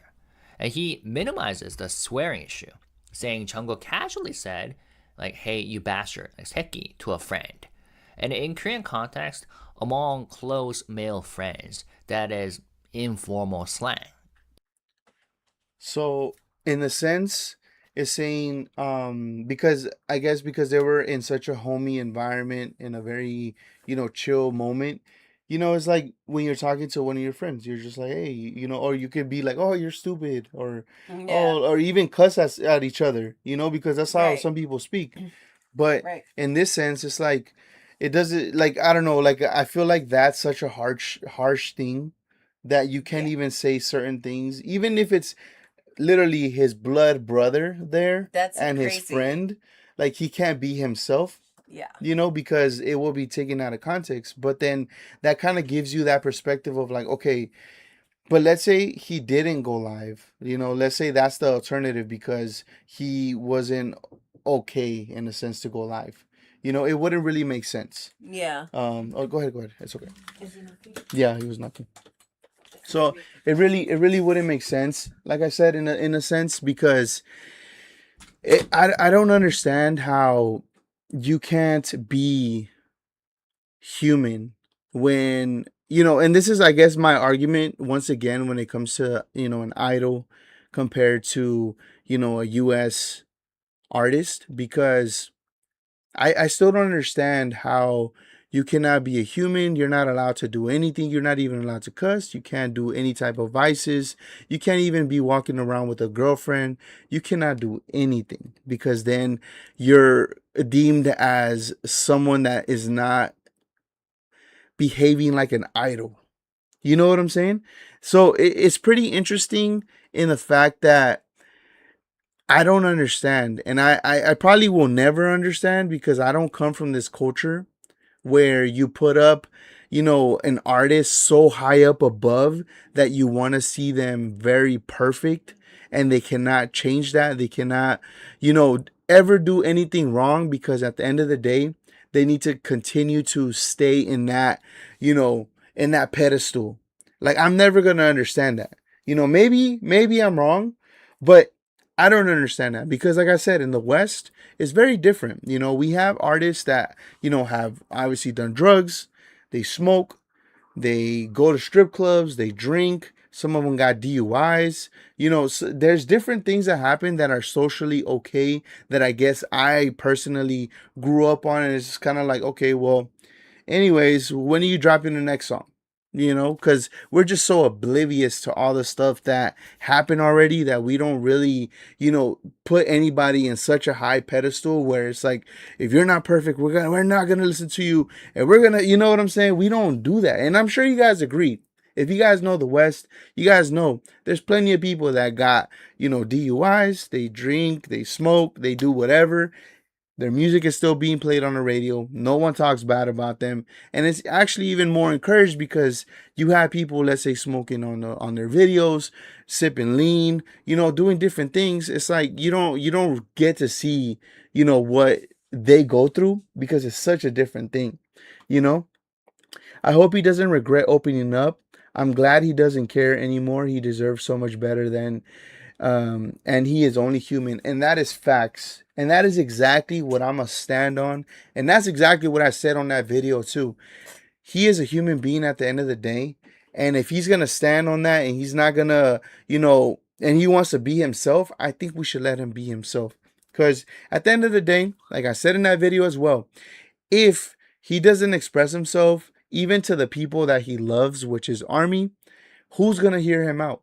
He could go to his brother. He could go to even someone to speak to. But it's like he's really choosing Army. He cares for Army. He wants Army to see him in the most vulnerable times. He just wants to literally party with Army.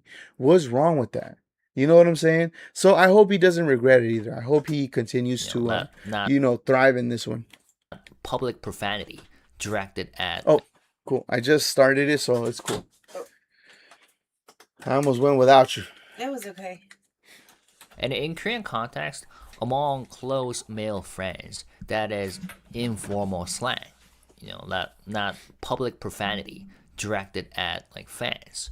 And he also addresses the company criticism narrative, because right now, a lot of Korean media outlets, especially YTN, are making it seem like Jungkook directly dissed Hype. And I'm like, that's completely different from what actually happened. And here, the YouTuber clarifies that Jungkook did not insult the company. In fact, JK explicitly defended the company and said not to hate them. Remember? He said the company is like the one who tried to try to embrace stuff so that things could be handled well. And the YouTuber argues that BTS is no longer operating at K-pop idol level. And he compares tour revenues to Taylor Swift. And he describes BTS as a global phenomenon beyond typical Korean idol framing.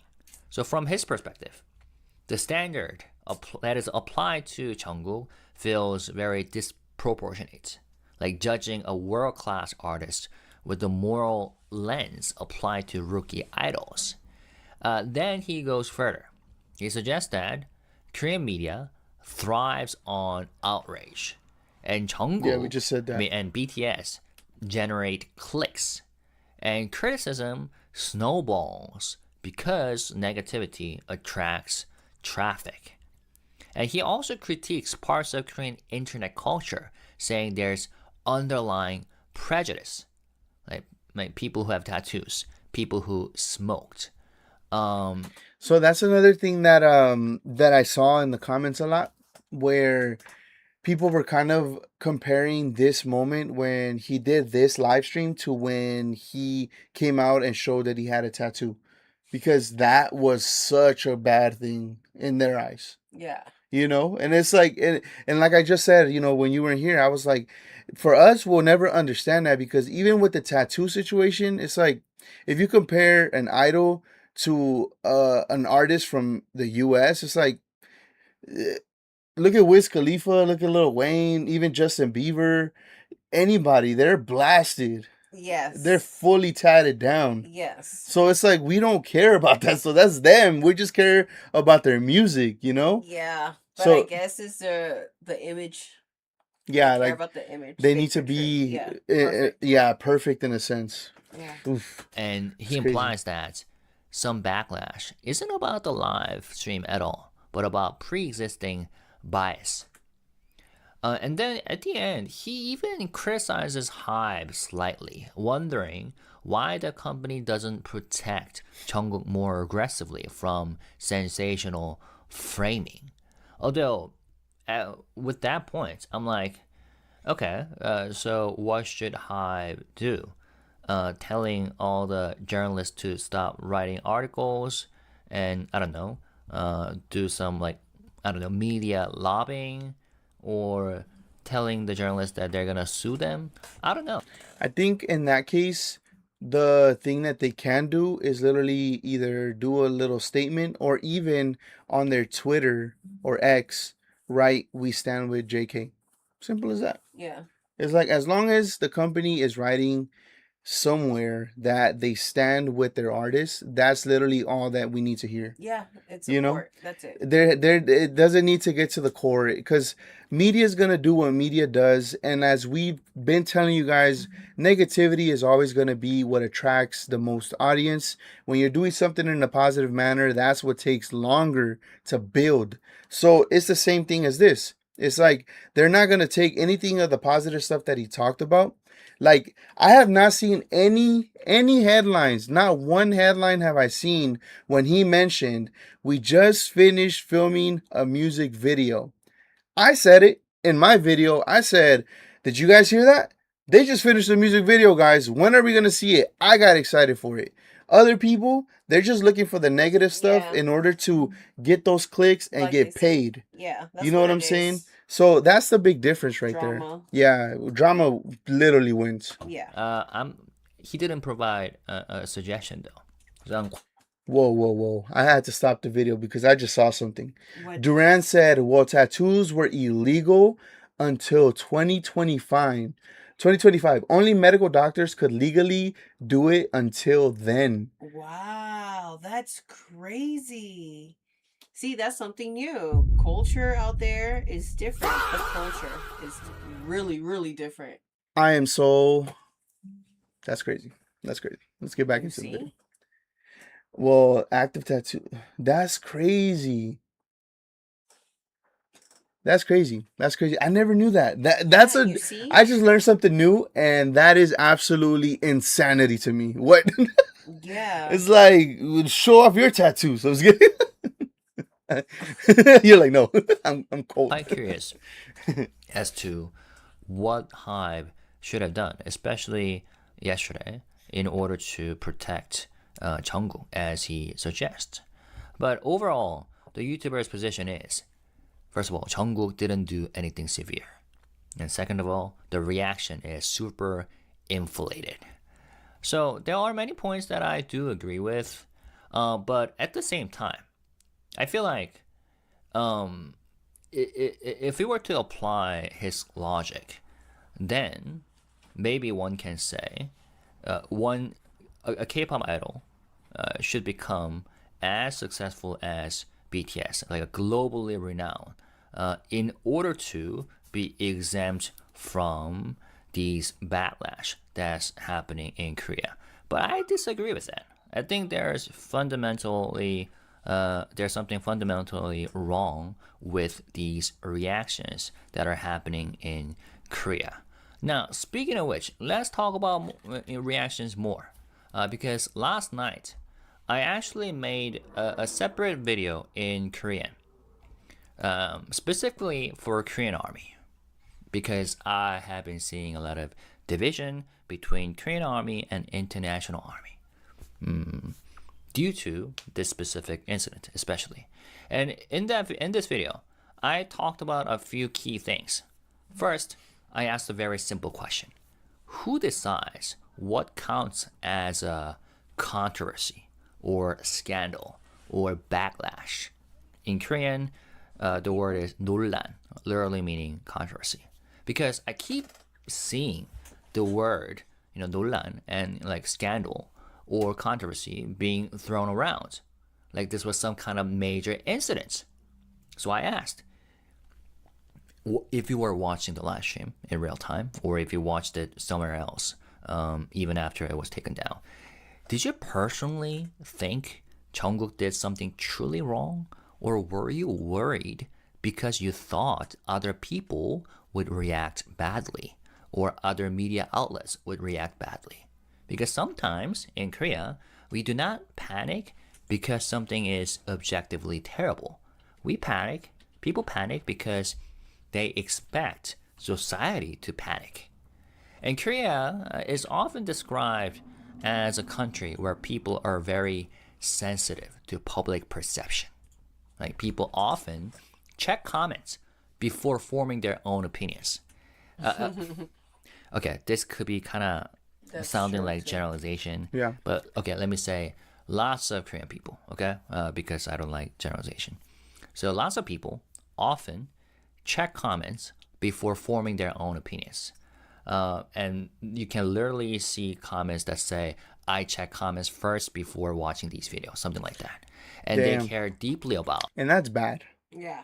That's bad, because that's going to sway you into wanting to say something that is not even coming from you personally. You're just wanting to fit in. Yeah, either fit in or trying to say the right answer so people agree with you and you could be liked. But that's not the Right. point of being, in the media space, or even being, a live stream or anything. It's like everybody has their own opinion. It could be good, it could be bad. Some people may disagree, but at the end of the day, there's point of views that a lot of us will agree with, some that we won't. It's like right now, we just literally disagreed with what High Boy said, which he literally said, what can army, like, that's something that he didn't agree with the other YouTuber with. What can Hype do? We literally disagree with that. We gave the suggestion, but that's part of it, though. Yeah. No malice to it, but that's bad if people really just look at that first and then make a video. That's Yeah. crazy. But just I guess he's just giving an insight on how they act. Yeah. No. Yeah. That's Yeah, right. But yeah. it's still bad. It is very bad. Yeah. Might interpret something, and they are influenced by collective mood and media framing. And because of this, even something objectively minor can become a quote-unquote controversy once media amplifies it. And sometimes the fear of backlash creates the very backlash. So I asked Korean Army to reflect honestly. Were you actually upset at Jungkook, or were you anxious about the reactions and the headlines? And second, I highlighted 3 things that Jungkook said during the live stream. People's feelings might get hurt because of me. I understand that. And there he referred to his fans. Some fans might feel hurt because of me. I understand that. Feel hurt / disappointed. And second, he also said, why should I stop? We are going to do what we want for this comeback. So he was talking about the BTS Ariran comeback, and saying that it might be different from some of your expectations, but for this one, we're going to do what we like. And third, at the very end, he said, why should I stop the live stream? I'm doing it because I want to. And based on these remarks, I suggested that these may reflect accumulated frustration that he must have been feeling from fans who try to control artistic direction and fans who constantly criticize like styling, concepts, or timing, telling them to go back to the old days. Yeah, I think that's the worst thing you could tell an artist to. I miss the old days. I miss how you used to be. Yeah, It's it's like, like, don't you like that I'm growing and I'm yeah, evolving? Like, why do you want me stuck at 16, yeah. It's like, do you want at me to? 21? You want me to still fight with the school? Like Yeah, what? Like what do you want that's me to do? weird. No, but what he was saying earlier right here is like these point of views were something that I also hit. I didn't even know that he took them out because they were, I guess, a quote unquote, some of the more talking points. So Let me see. he was talking about the BTS Ariran So when he said, I think someone's knocking. When he said that this part right here, I think it's the first point. Let's go ahead and run it real quick. 3 things that Jungkook said during the live stream. People's feelings might get hurt because of me. I understand that.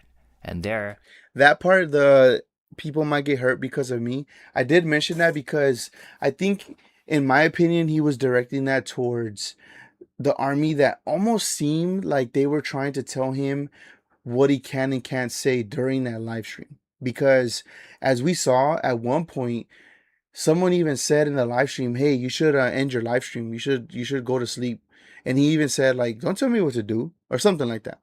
But you know what I'm saying? It's kind of like, dude, why are people like this? But I want to see the full video, before, because I want to see what High Boy says about this his stuff. fans. Some fans might feel hurt because of me.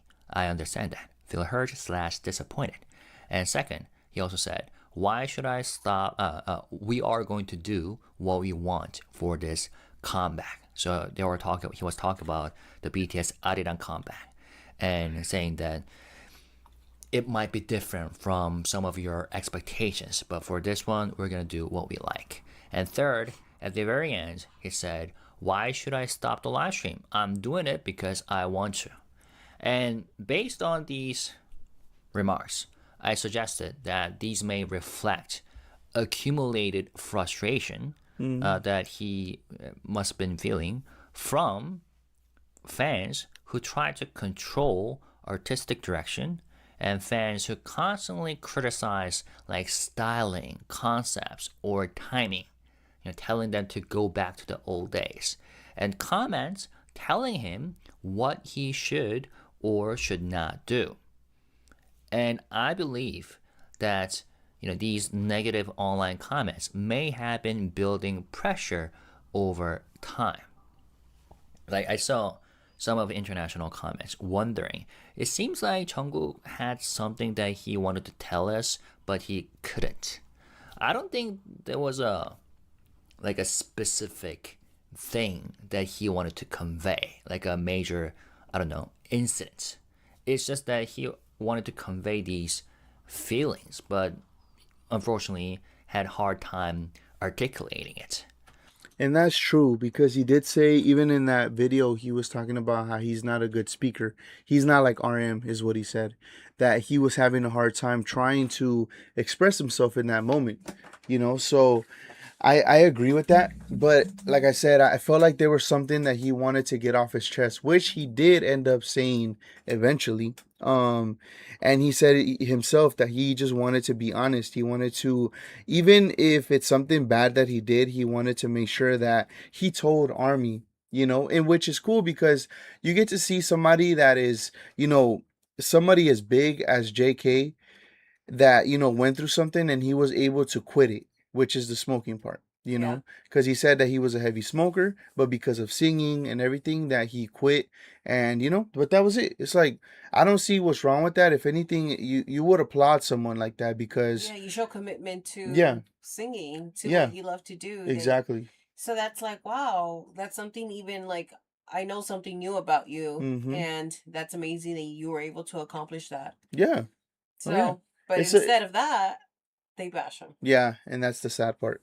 I believe that based on these 3 remarks, something has been accumulated inside his heart, and that led to frustration. And third, I compared certain fandom reactions to something common in traditional Korean parenting culture. Okay, so in Korea, parents often say, "I'm telling you this because I want you to succeed." Something like that. 다 너 잘 되라고 하는 말이야. And I drew a parallel to parts of idol fandom culture. So, Korean parents say that when they, tell their kids to study harder, don't date, focus on like college examination or college entrance, work hard now, play when you get older, stuff like that. And I have been seeing some parallels between that, the traditional Korean parenting style, and parts of K-pop idol fandom culture. Because, sometimes fans say, we are criticizing you because we care. I mean, they don't necessarily say that literally, but that's like an underlying spirit. What do you think about that? Um, It's very interesting. It's interesting because they're not kids and they're not their kids. Yeah. They're idols. Yeah. There's someone that you watch sing that they make you feel happy because they're singing the music that they're singing. Yeah. Um But in other sense, I even to take it further, what I find very interesting is like that line right there when he said, I'm criticizing you because I care for you and I want you to become successful. They are. Exactly. So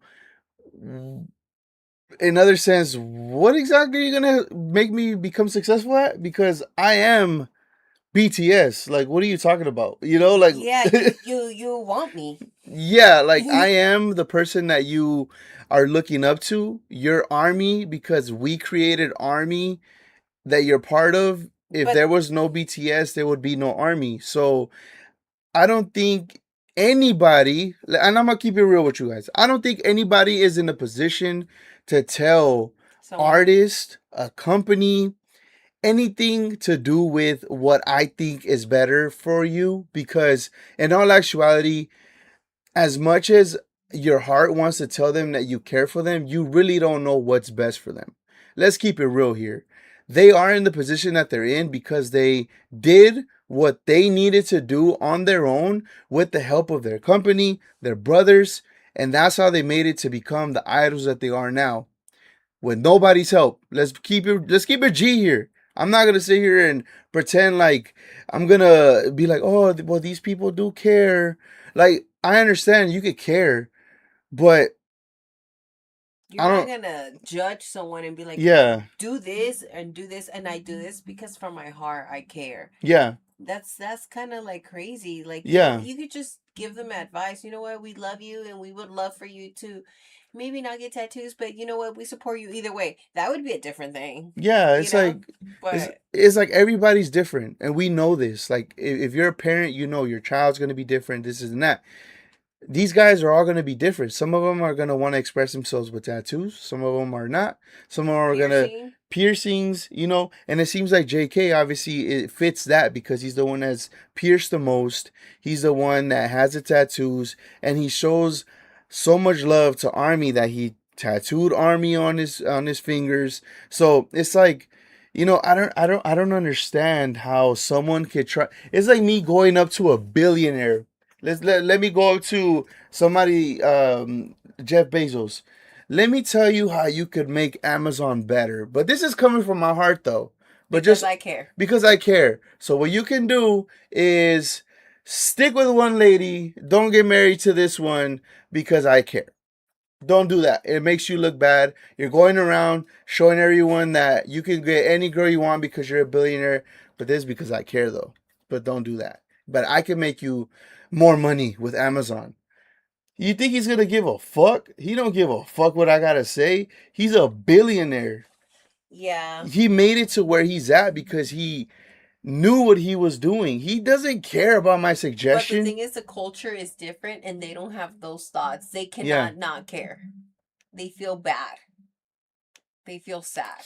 Yeah, I guess that's another thing. So I understand what you're saying, but it also has to do with who they are as a person. And because Yeah. they care so much of what the army says, what the people say, what the company says, what the label says, how their words are taken out of context. So they just take it all very personal, and Yeah. because that's who they are. And Yeah. that's a difference right there. Sometimes I wish they didn't care, I guess.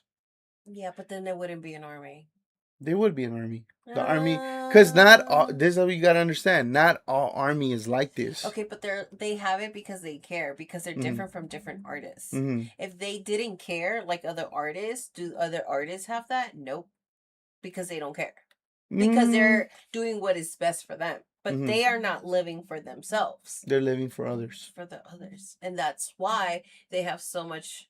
Because I feel like they have power over them, and they know it, and they see it, so everyone wants to jump on the on giving suggestions. Maybe. Well, there you go. I agree with Nanselly. It's their culture. I guess, but it's about just it's just about respecting the culture. And who they are, and that's it. And I guess we're just here to learn. And I guess I'm just saying this because giving you the perspective of the type of culture we come from the West. So in order to understand, in order to understand this, it's good that we're watching something like this, because it gives me that, state of mind that, okay, like I need to understand that we're different here and they're different there. I gotta understand that. But it's just crazy to me, but I get crazy. it. Because it's different. These things because we want you to become popular and become loved by more people, and because we want you to get bigger and more successful. And we are criticizing you for your own good, essentially. Or we are worried about the comeback. Or you shouldn't...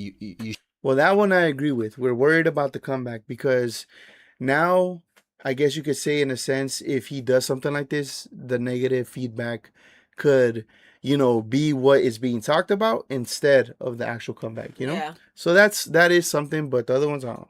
You're not supposed to do these things because you shouldn't create controversy. But I said in that video that this protective tone sometimes turns into pressure or control. Because criticism, even when it comes from concern, can still feel like control, right? And it can still feel like pressure. And I asked whether that kind of protective love might sometimes backfire. Like, does saying this is for your own good always help? Because in Korea, I have seen many students suffering from depression after achieving goals, quote unquote goals, due to parental pressure. Like, for example, after getting into college, they just lose objectives in life. And then, of course, if they get into top schools, parents are happy, they are happy, but what now? What are their next goals? It's gonna be like jobs. Okay, of course they're gonna have next goals, but it's very goal-oriented society, traditionally speaking. Although I have to also add that I believe that the society and the culture is changing. Some might say slowly, some might say in a fast manner, but I do realize that it is changing. But that has been the traditional culture. And third, I addressed international fans indirectly. So I said, from an international perspective, drinking and light swearing and mentioning smoking and expressing frustration, none of these are as scandalous for a 30-year-old artist. And speaking of smoking, he said he quit. He quitted smoking, right? Which is a great thing for his health. So when international fans see Korean media headlines calling this controversial, it feels absurd, right? And I realize that because I've seen many comments, mentioning that. And I told them, I said in the Korean video that I see international army harshly criticizing Korean fans as a whole. And I don't think that's fair either, though, because Korean army, some of you call them K army, is not one monolithic group because reactions are split. And many Korean fans are, defending Jungkook. And many fans are confused about why this became such a big issue. And you are welcome to, go to this Korean video that I made and, read these Korean comments, using AI translation feature or something. But let me read you some of the posts in Korean that I saw online. This one.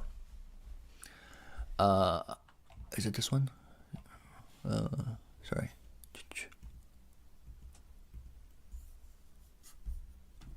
Okay. I'm going. So these posts say that okay, I watched the full live stream, but what is even wrong with this? Why are the people going like all insane over this live stream? It was fine. There's nothing wrong with it. Nothing problematic. So these were the confused posts. For example, before I watched the live stream, I saw my timeline, social media, and said that what the heck is going on? And then after watching the live stream, I became even more confused. Have you watched the same live stream? And then this person says, okay, I watched the full live stream. After watching it for 1 hour and a half, the only thing that's left is that, the one sentence that Jungkook said, the reason why I want to sing well, dance well, is because of ARMY. So, after all, why are people going insane over this live stream? Something like that. This one. Crazy. I'm going to love him even more and hold him tighter. I'm relieved that he seems to have good people around him, and I just hope he's happy. He's human too. How frustrated must he be? If he were just an ordinary person, this would have been brushed off as simple complaining. But because he's an idol, there are things he can't say, and he must have let some of that frustration out for various reasons. Let's just pat him on the back and comfort him. Jungkook, stay strong. How about this one? So this one is a bit different. After watching the live stream, this is purely my personal opinion, so please don't generalize it. He chose a path of becoming a singer, but he was very young when he did. There are things you simply can't understand unless you live through them. Even knowing that he would have to give up certain things, I wonder if he's ever looked at peers who freely carve out their own lives and briefly imagine what that kind of life would be like. Having experienced even a short moment as a regular person rather than a celebrity, perhaps that sense of normalcy felt even more meaningful. Some people may feel disappointed, but I hope you look at the sincerity behind what he was trying to express rather than the way he expressed it. Each member has precious family, people they want to care for, and a personal space they want to protect. Yet, he said that the one and only existence that makes him willing to give those things up, even though he values his beliefs and principles deeply, is the fans. During the live, he rambled at times and seemed to struggle with how to properly convey his feelings. He even blamed himself for not being good with words. But in the end, what he wanted to say was that the reason he continues to choose this path is still the fans. Of course, how you interpret the broadcast and how you choose to support him moving forward is entirely up to you. I don't want to force any particular feeling through this post. Alright, so this is a bit more neutral, okay? Now, this one, I wonder how you would react to this one. Let me read you. It's not just about smoking, drinking, or swearing. It hasn't even been that long since the last controversy, and one of the older members had to come on live to clarify things not long ago. So here, this person is referring to RM. The comeback is coming soon. Armies waited 4 years and are already exhausted. The problem is that he keeps creating situations that could turn into controversies and adding fuel to the fire.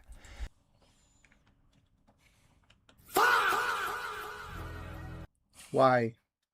Why? Why? This is crazy.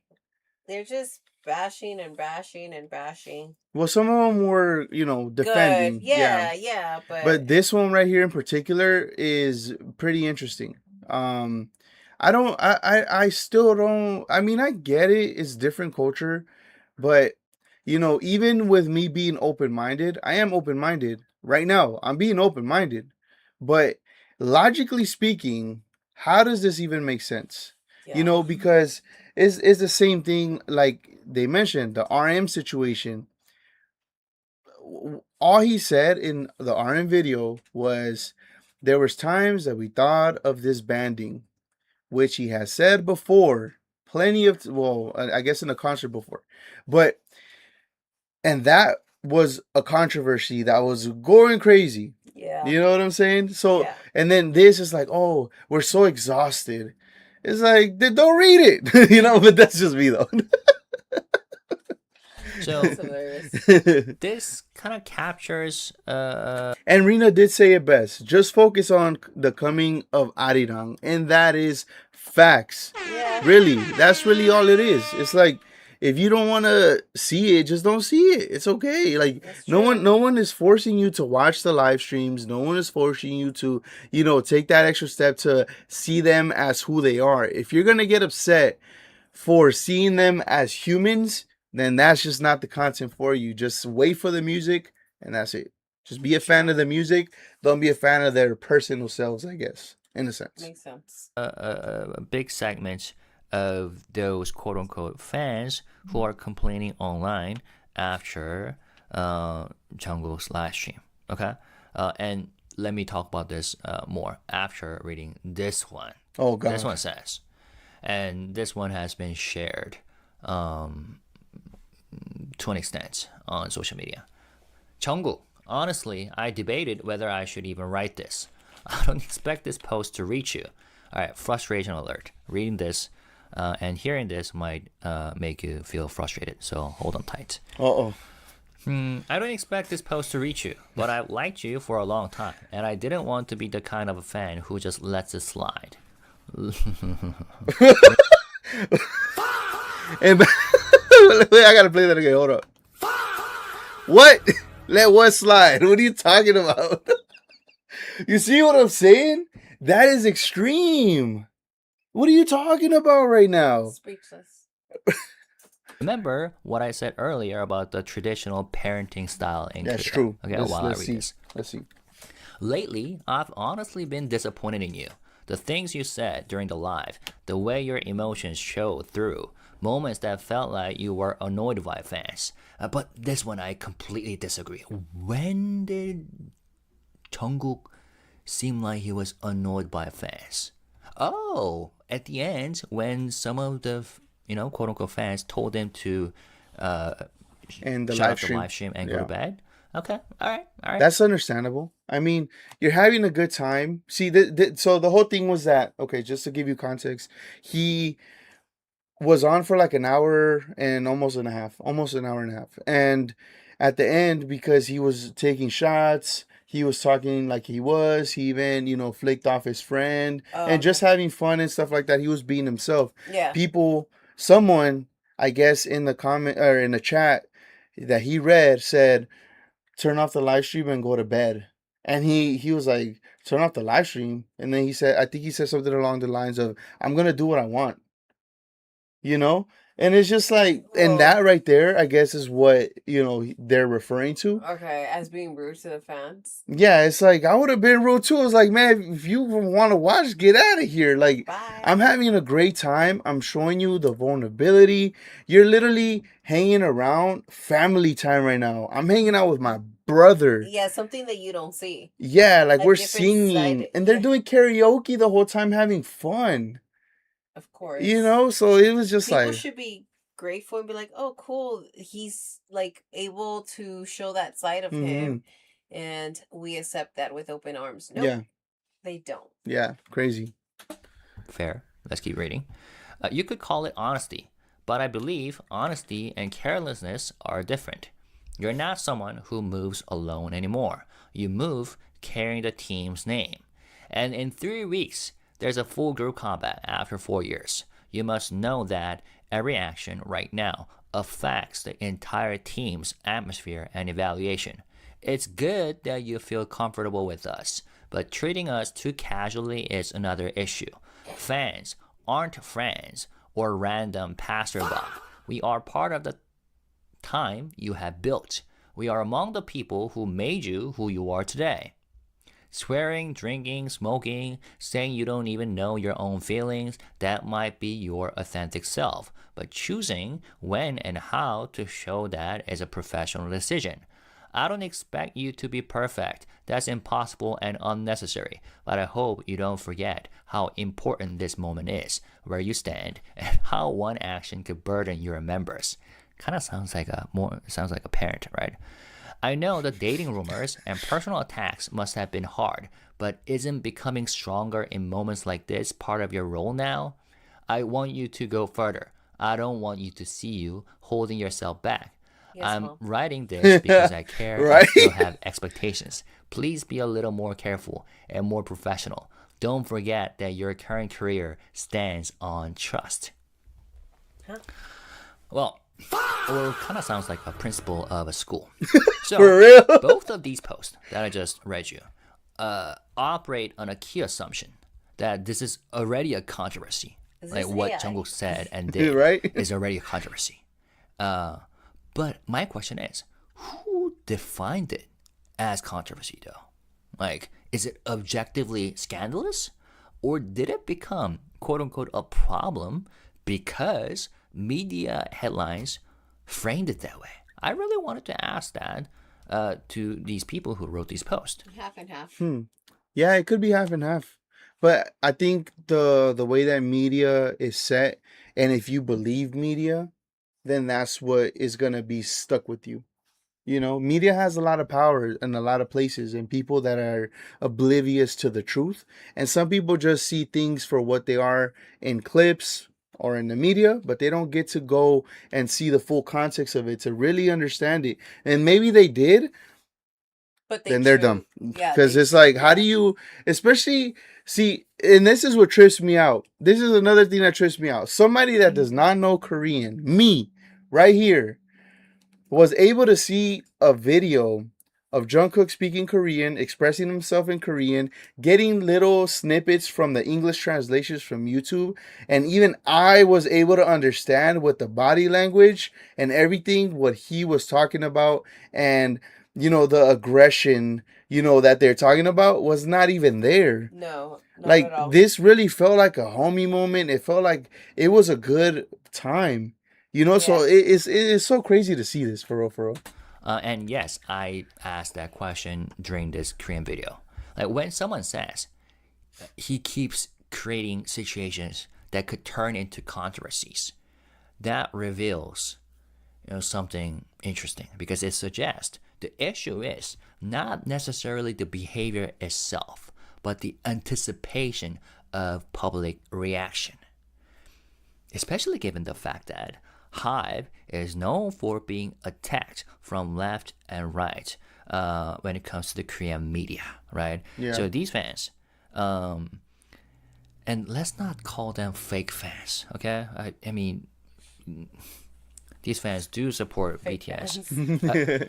of course. No, I think. No, he said let's not. No, yeah. No, and I agree. Like, I'm not gonna sit here and almost categorize people as this is you're a real fan, you're not. No, yeah, no. Like, I'm not gonna do that, and I'm never gonna do that. People like who they like, and that's just what it is, Yeah. But if people are actually doing that, it's kind of crazy. And I'm sure he said it because he's probably seen comments saying that. Just to clear it up, Hi Boy is not saying that. I'm sure Hi Boy has seen comments saying Of people this. saying that, Yeah, yeah. people. Blah, blah, blah, yeah. At the same time, At the I same- acknowledge that there are truly fake fans or haters and trolls and antis, whatever, pretending to be fans. But those people, yeah, I hope karma finds them. Oh, But damn. there are true fans who are genuinely concerned. But what I'm saying, What the, hold on. I just defended you. What are you talking about? Karma. It's not that serious, man. It's like, it's just music. Oh my god. Golly. That just twisted up on me so bad. What are you talking about right now? Karma comes to get you. Chill, bro. Damn. Hold on. It's okay. Or What? haters and trolls and antis, I put it back so I can antis, hear it again. whatever, pretending to be fans. But those people, yeah, I hope karma finds them. But there are true fans who are genuinely concerned.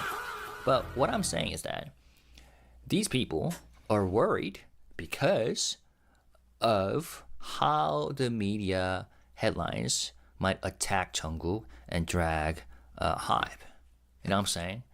That's why people are saying that, hey, Jungkook, you need to be careful a bit more. Please be careful because we are so tired of what's been happening. Something like that.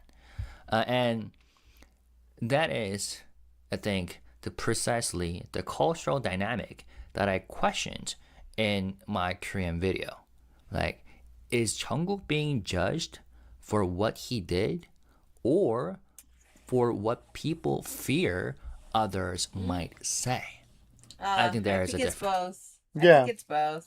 Yeah, it is both. I mean, for the ones that think they're their parents, is definitely the fear of what they'll say. I guess if you see it in a child's point of view.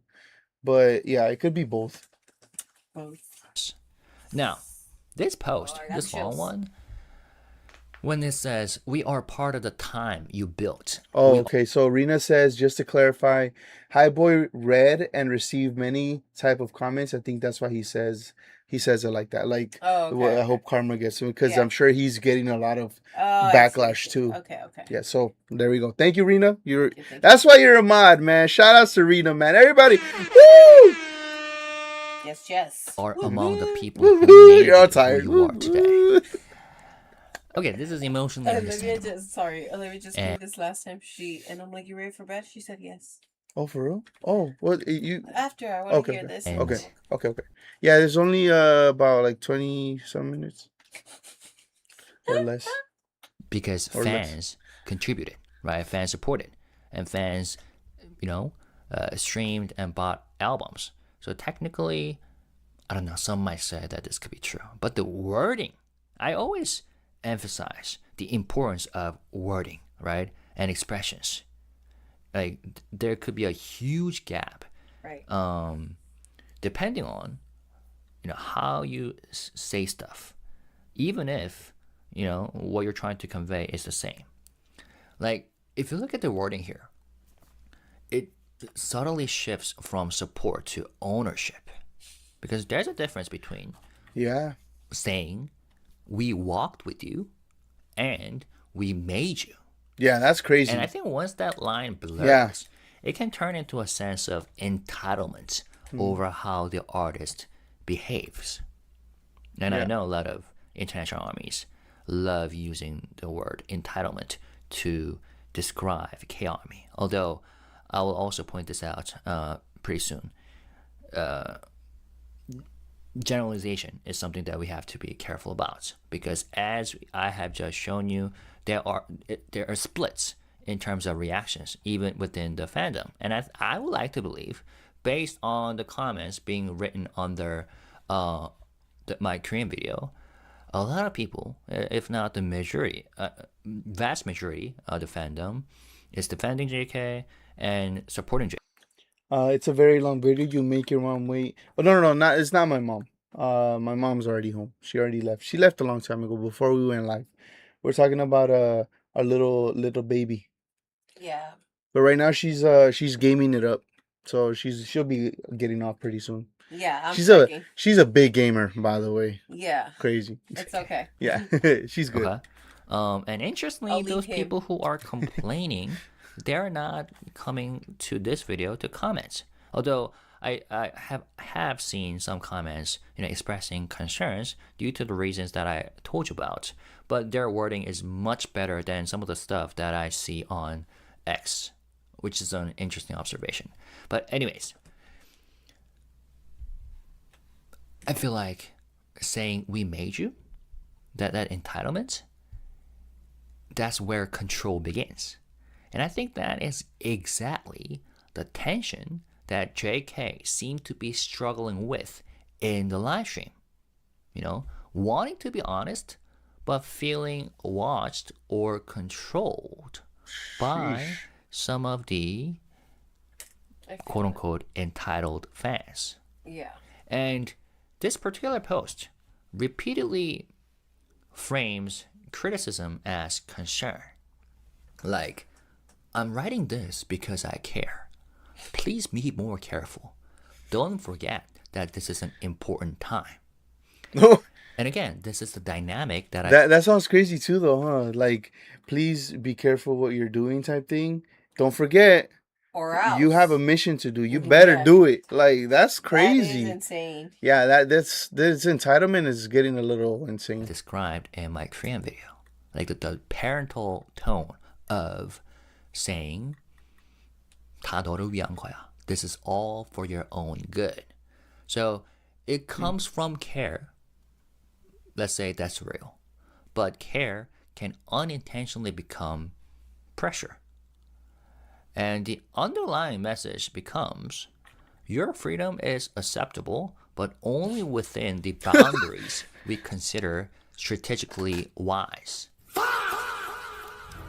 Now, you might have different opinions about that, but that may protect an image, but it may also suffocate authenticity. Yeah. So I don't know. It could be debatable, but also. But then, is it debatable, or what's more important? You know, the artist being the artist, or like, I feel like that's more important at the end of the day. That's why we love who they are, because they're their authentic selves. They're able to do the type of music that they want to do, and that's how we've always enjoyed them. So why would we want to even debate that? Yeah. Yeah. It's like, I don't even want to debate that. It's over. Let them be them. Comeback is repeatedly used as justification, like saying that this is an important time. You must be careful about how you behave. That's crazy. But should an artist suppress emotional honesty because a comeback is approaching? And during BTS career, the entire career of BTS, when was it ever not important? And I think it wasn't that pressure some of the reasons why, those members were going like half insane and almost thought about, quitting altogether and, retiring, especially during the fake love era. And if anything, the comeback exists because of the, artist expression and humanity, being human. Yeah. But and what he said during the live stream was really problematic for this person to be that concerned about. Because what actually happened, he simply expressed frustration. He swore casually with friends and talked about being human. And he said he works hard because of fans. Is that truly sabotage? That could damage the comeback, or is that simply vulnerability? Yeah. And the post also says you carry the team's name. All right. Yeah, that's crazy. That is true. But does carrying a team's name require like emotional sterilization? Because artists are not, I don't know, like national athletes competing under a flag. Although a lot of Korean people, whether they know BTS well or not, whether they know BTS songs or not, many of them often treat BTS as like a national athletes. But look, they are musicians. And there's I don't know. I think there's a subtle shift in some fandom cultures where idols become representatives of collective pride rather than individuals. That is so true. We've seen that they like almost carry Korea on their back. The whole Korea. But you know what's crazy though? Like, as much as they are almost told to carry Korea on their back, it seems like even though they do that, they still get backstabbed even by Korea themselves. Yeah. Like, and I'm talking about the government. Okay. Because they always use them. but they always use them, and then I've seen some controversies about that. Like, it's been very crazy. So it kind of sucks. Yeah, we gotta look The into more it they more. become successful. And when that happens, fans begin to monitor behavior like shareholders protecting stock value. And that is a very different relationship from unconditional support. Now, so the question is, again, if no headlines had been written, like these ones, and if no media had framed it that dramatically, if no haters or trolls had amplified clips, would these posts exist? Look at this. Amplified. Look at the last one. We could actually read that one, but it says Jungkook's drunken live broadcasts sparks blah blah blah blah. But it's like you're just those words already, and then the picture you decide to use just makes it look like If he was on a drunk rampage. yeah, crazy, huh? Horrible, yeah. Clips. It's With definitely these. what he's saying is two things. Yeah, The title and the comments. People were pushed to, because some people just see something like this and get into emotion and just don't even bother doing the research. They just start typing, you shouldn't do this, you're an idol, da, da, da. So I think it's both. Oh yeah, it is. I agree. Posts exist? Or are they reactions to the fear of noise? I think that is the heart of the argument that I was making. Not that fans are wrong to worry, not that criticism is evil. I don't really, necessarily agree with saying that those people who are complaining are not fans, because then again, we are entering the realm of gatekeeping. How do we define a true fan, a real fan? I think that's a different matter to talk about and discuss and debate. But sometimes the fear of backlash becomes the backlash itself. And I think that's something that those people who are criticizing Jungkook should really think about. And in trying to protect him, some fans may be reinforcing the very pressure that he expressed frustration about. Now, at the same time, I would like to argue that Korean fandom culture is also changing. So, old mindset goes something like this: idols must be flawless, and dating is unacceptable, and image must be perfectly controlled. Now, transitional mindset that we currently have, I think, for a lot of Korean fans is something like, you can date, just don't get caught. And I'm not necessarily talking about K-ARMY. I would say this is like a general K-pop fandom mindset today. Wow.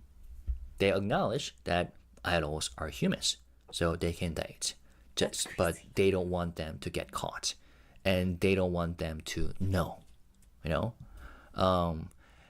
That's so crazy. Now, that is crazy. I think the emerging mindset, as generational shift happens, as more and more young people enter the scene, I feel like the emerging mindset is something like, idols are human.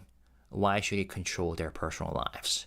Yeah. And I think that change is happening in Korea, just like how Korean culture is changing. We are becoming more liberal compared to the past, when it was super patriarchal and super conservative, and it's changing, gradually. Korean culture is gradually moving toward more like freedom, but it's still in transition. Freedom, but don't get caught. Yeah. In this Korean video, That's I crazy. tried to do two things at once. Oh no. Encourage Korean fans to think critically about how controversy is defined, and remind them that the world is watching, and generalizations about Korea can easily grow when media narratives spiral, right? And that was the spirit of the Korean video. Not blaming, not attacking, not excusing everything blindly, just asking, important questions. Because if we don't slow down and examine what these narratives are built, how these narratives are built, we end up fighting each other instead of understanding each other. So where does all of this leave us? We have media headlines that amplified fragments, and we have antis and trolls who thrive on noise. And we have some Korean fans who are worried about timing and optics. And we have other Korean fans who are clearly confused about why this is even an issue. And let me say it one more time that I believe that the majority of fans are like this. Or maybe not. We don't have like a voting system, like a online poll system to ask them about their opinions. And come with like statistics results. Right. At this point. But we have international fans who see the backlash and think is absurd.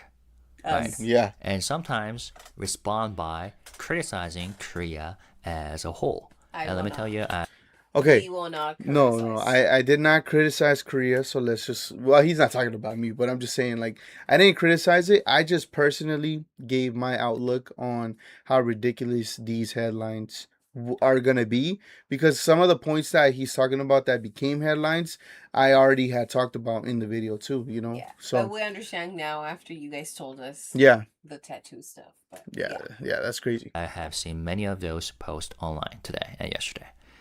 And in the middle of all of this, we have Jungkook, a 28-year-old artist who went live at 4 a.m., spoke honestly, swore casually with friends, expressed frustration, defended his company, and said he works hard because of fans and struggled to articulate his emotions. That's what actually happened. Yeah. But what this situation really exposes is something deeper. Again, who defines a controversy? Who defines a backlash or a scandal? Is it the behavior itself, or is it the expectation of how society might react? And when fans say something like this could turn into a controversy, they are often reacting not to the action, but to the fear of amplification. Yeah. And sometimes that fear becomes the amplification.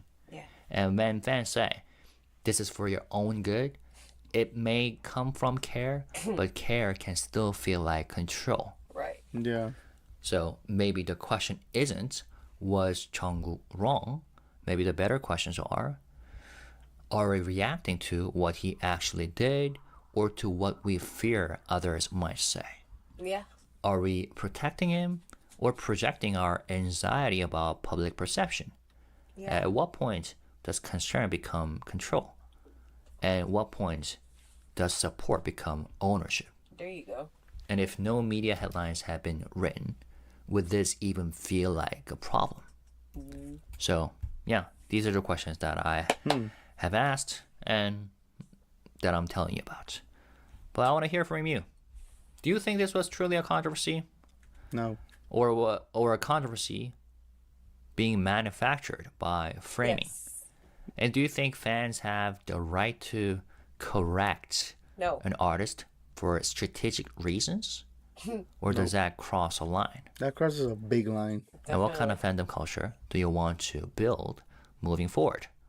Let's talk respectfully, and I'll see you in the comments. And again, I will attach a link to this video, the Korean video I made. And you're welcome to read these comments. Some of them written in an angry manner at Korean media.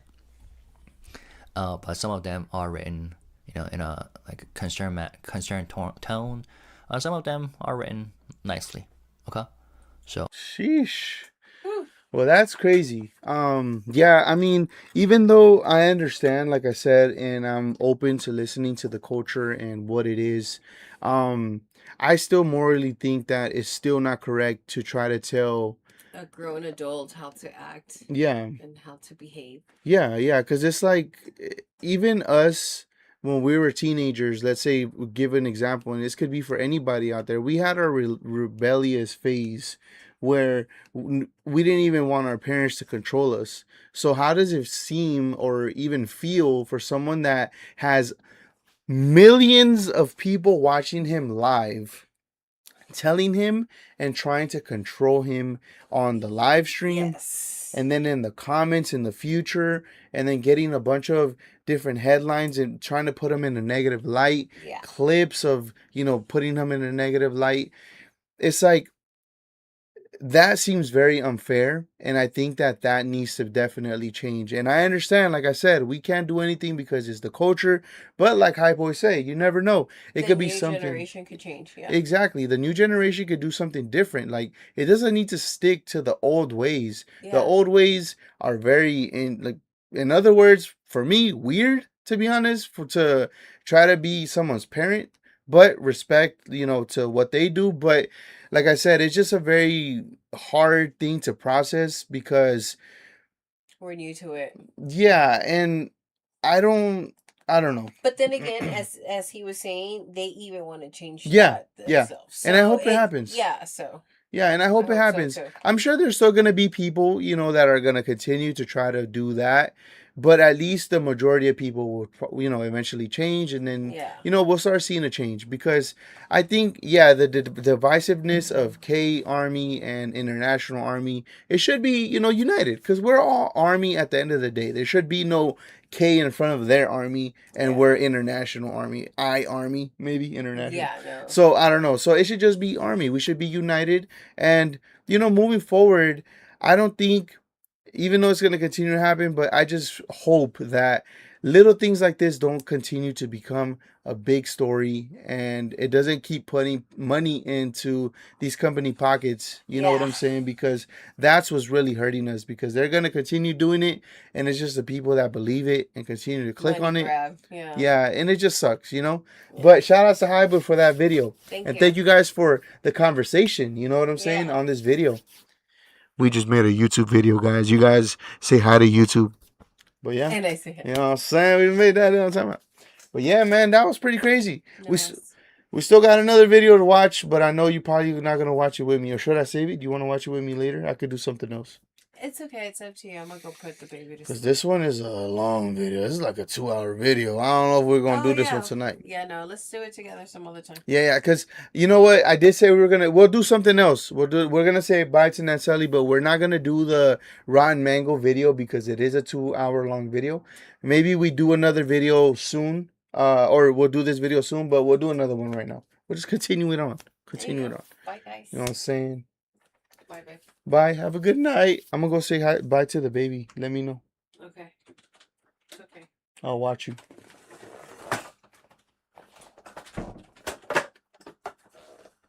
What up?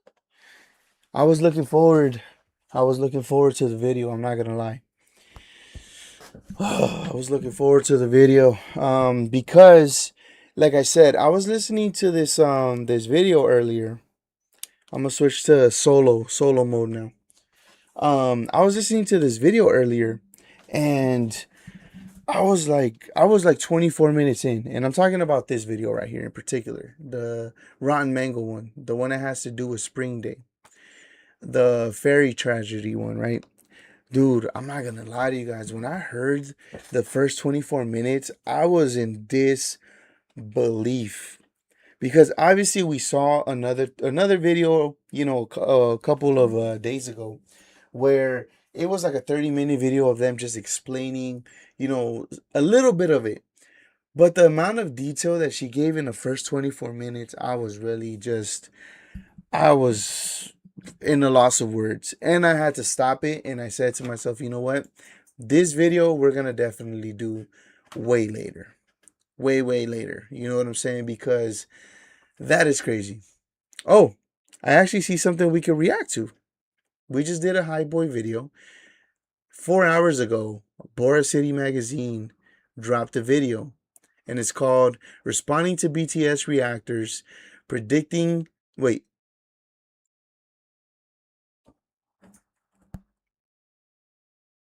Oh, preconceived. I'm like, damn, what the hell is that word? Preconceived notions, global groups, and masterminds behind BTS. So we'll do that one next. You guys down? let me know. I'm not gonna start it yet because I am gonna wait for wifey to tell me when the baby's gonna go to sleep. I'm gonna go say goodnight and I'm gonna come right back. But until then, we're just gonna chill. We're just gonna chill. And it sucks because we can't play music here. We're gonna get in trouble and all that. You know what I'm saying? But it's okay. How did you guys enjoy that video? And thank you guys for the input too. I really love the fact that we get to conversate live, and that's the whole point of what I wanted to do. You know, I wanted to implement you guys into these reactions, and I want to do it, you know, when we do music, we're gonna obviously do it on Twitch only because it's a little bit better, that way our live stream doesn't stop. But if we can do it here, we'll just do it here, you know. I saw that new post, but I'll wait for the video. Okay, I appreciate it. Dang, look at you. That's what's up. Yeah, we'll do it right now. We'll do it right now. We'll do it right now.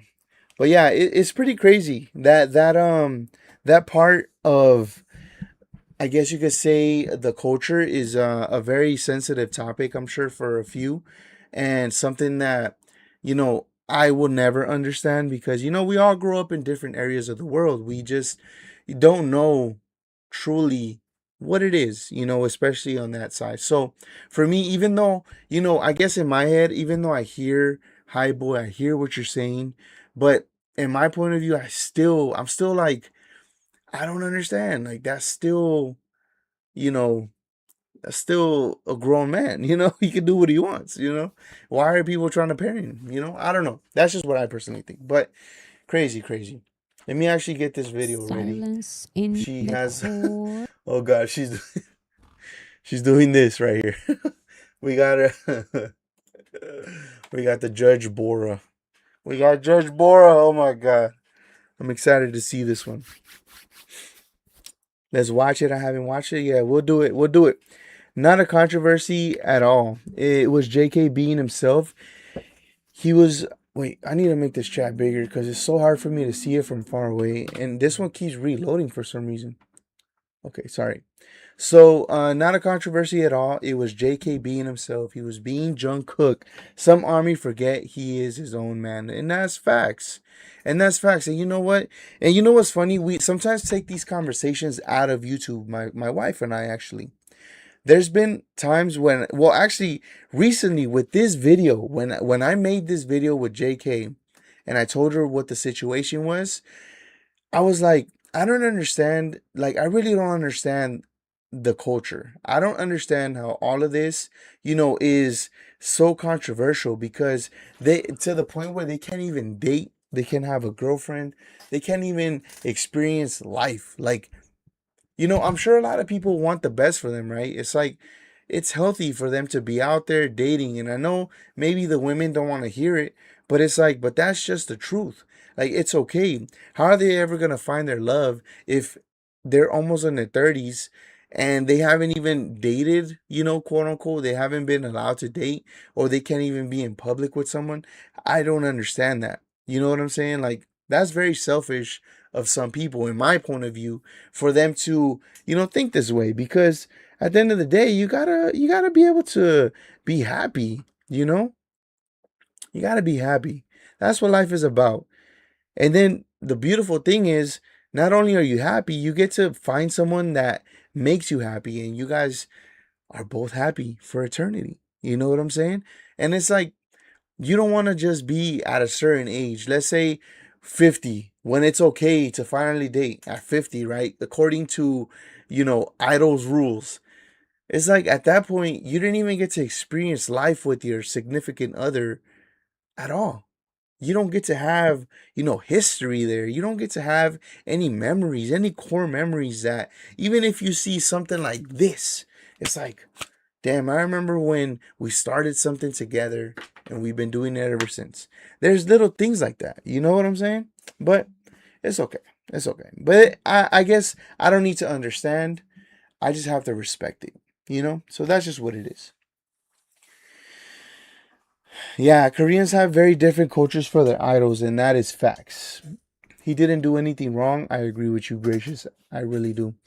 Michelle said, Oh yeah, sorry, I already read yours. It's just pure honesty. Yeah, yeah, and that's just what it is. It's just what it is. All right, let me see what's going on real quick. Let me go ahead and put you guys on this cam real quick. I'll be right back.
Yeah, yeah, yeah, yeah, yeah. All right, all right. We back. We back. We back. We are back. The rules for idols are insane. They are. They are. But you know what? Sometimes I guess going back to this conversation real quick before we end it, I guess sometimes you gotta almost know what you're getting yourself into, if that makes sense. I mean, at the end of the day, they did start when I'm sure the rules were insane. They knew what they were going to get themselves into. So, maybe that's something that, I got to think about as well. But even then, I still don't agree with it. But, that's that. But, I can't really say, much about it because I don't know much about it, I guess.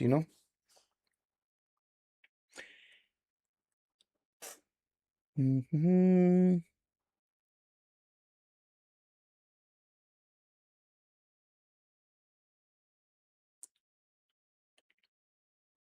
Lifeline, what up? Hello, hello. I was trying to read your name. I'm like, how do I say your name? My bad. Sometimes I'm pretty bad at reading the names. Maybe I gotta work on that. Maybe.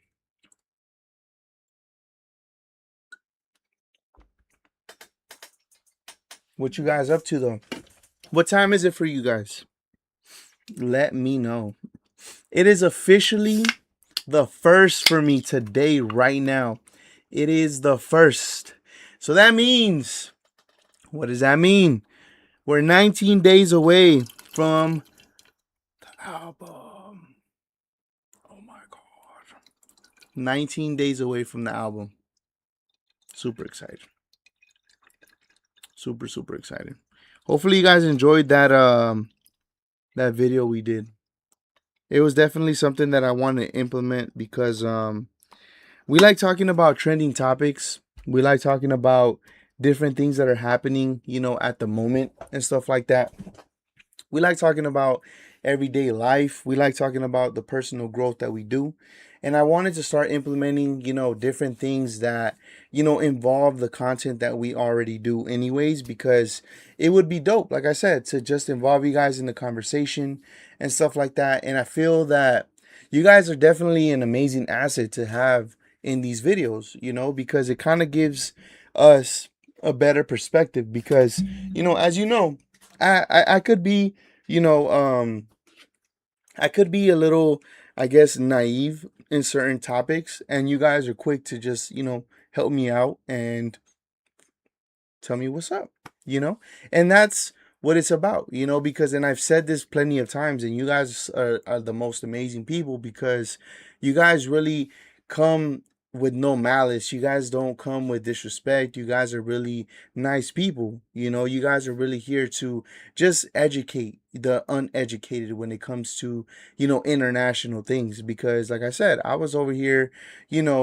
thinking of other stuff, and it's like, well, I mean, I gotta respect the culture for what it is, which I do. But we agree to disagree in a sense, but that's the beauty of it, because I get to literally read your comments right away, and then that's how we get to spark up the conversation and just make that much better. You know what I'm saying? Germany. All right, so it is 9:05 a.m. 9:05 a.m. in Rome. Judge Bora, that's right. We got her up in here, man. Let's see what she's talking about. She just dropped this one, so I wanted to check it out. I like checking out her videos. She's dope. LYF. Live. Okay, live. Got you. A Sunday, 4 p.m. Wow. Wow. Wow. It is barely 12:07 a.m. for me. It just turned the 1st. 9 a.m. from Europe. Wow, beautiful. I love Judge Bora. That's right. We all love Judge Bora. We're about to get some judging in. Let's see. All right. So as you guys know, just so you guys are aware, and I gotta give you guys a reminder, just to let you guys know, I am gonna record this and post it on YouTube for later. You know how I've been doing the clips and stuff like that. So, just if you guys wanna, spark up the conversation or anything, just go ahead and start posting things, and then as we go along, I'll keep my eyes on the chat, and then we'll go from there. Because it would be cool. I want to see you guys' perspective, what you guys think, and it's cool. I like interacting with you guys, man. You guys are dope.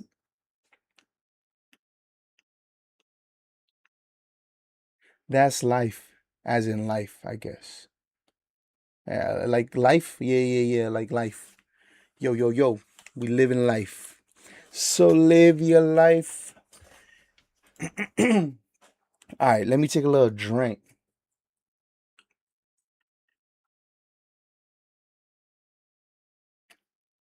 I'm not gonna lie, today was a good day. Today was a really, really good day. I'm not gonna lie. I'm excited. I've been so motivated to make more videos. So I'm ready. All right. I'm gonna stop all this ranting. All right. So let's get into it, man. I know you guys been waiting for Judge Bora, and we're about to get into this video. This one is called "Responding to BTS Reactors." Preconceived. You see, I messed up again. Preconceived nations, global groups, and masterminds behind BTS. So let's see who she's gonna judge today. Last time she judged reactors, and I was like, oh God, hopefully I'm not in there because I was scared. But let's see what she's talking about. And I'm sure these are gonna be people maybe doing bad things. So let's see. Silence in the court. I don't know why I said that. Welcome back everyone to Voracity Magazine. The magazine is very important these days because people are confusing me with other Voracities, and no, I'm not on social media. I'm just on YouTube and I repost things on TikTok. No confusion, please. 3 months ago, I made a You know what's so funny? I thought she had an X account too. Because I did try to follow someone that was Bora City Magazine. But maybe it wasn't her. Maybe it is her. We got to confirm. Does she have an X account? You guys got to let me know. Or she has to let it be known. No, I'm not on social media. I'm just on YouTube and I repost things on TikTok. No confusion, please. 3 months ago, I made a video titled Reacting to Reactions to My BTS Video Essays. That was funny. In that video, I explain how YouTube gives me these notifications saying that certain channels are using a lot of my content in their videos. So that is part of fair copyright use. You can react to videos. Oh, so that's not her. Oh, yeah, I was wondering how come she never approves me. Okay. Okay. So it's not her. I'm gonna cancel that then. Because I'm over here thinking like, man, she don't like me or something. She's not approving me. What's going on? There we go. Now I got the answer. Now I feel safer. Okay. It's just very important that you give commentary. And I did like a little bingo there to see if these reaction channels fall into this style of very lazy commentary or lack of commentary. I was called by some comments as a meme. I was called a meme person because I made that video unprovoked. I just thought that it was a fun video to make. I love seeing that so many reaction channels react to my videos. So I said, if they are reacting to me, to my video essays, why can't I react to them as well? And it's mostly just fun and jokes because it's just YouTube. When I made that video, I mentioned that probably I could make this style of video maybe once a month. It's been 3 months. So that didn't work out. Welcome back. So today I'm going to be watching a couple of videos. YouTube sent me notifications saying check out this video and request a removal if you want to. But I'm also going to react to a couple of other videos. I'm curious and I want to know the reaction. This one is from March of last year, so almost 1 full year ago. And the title of the video is How BTS Alone Changed the Tiny Desk Concert. So according to YouTube, the match of this video is 90%. So this means that their video is actually 90% my video. That's why I received a notification. Okay, so here we have the bingo. So I wonder, do you guys think that I get into her algorithm like that to where she gets that notification from me? Because I feel like I low-key talk a lot. So, and I pause a lot. So I wonder if I'm in her line of removal. You know what I'm saying? Am I? Oh, golly. This is the same one I used last time. So he will be reacting to how BTS changed Tiny Desk concerts, and his title is How BTS Alone Changed the Tiny Desk Concerts. It's pretty similar, and I am tempted to go with this one. No credit in title or thumbnail. Once again, I'm not asking you to say, oh my goodness, like thank you so much for making this video. You don't have to do all that. Just show somehow that this is not your video, that this is someone else's video. And I like that to be clear in the title or thumbnail, because some people may say, oh, like this is a very cool topic, let me see what this video essay person or commentator says about this topic, and then it's not you saying the commentary. If that's going to happen, I'd rather just that person going to my channel. This is the thumbnail, so you get 1 star, unfortunately. Also, by the way, when I received a video response to my video, this person said, oh, like, why are you doing a bingo? If you don't get a bingo, why am I guilty? Because, you know, this is a court. And I decide if I... Someone actually got bothered at that? That is crazy.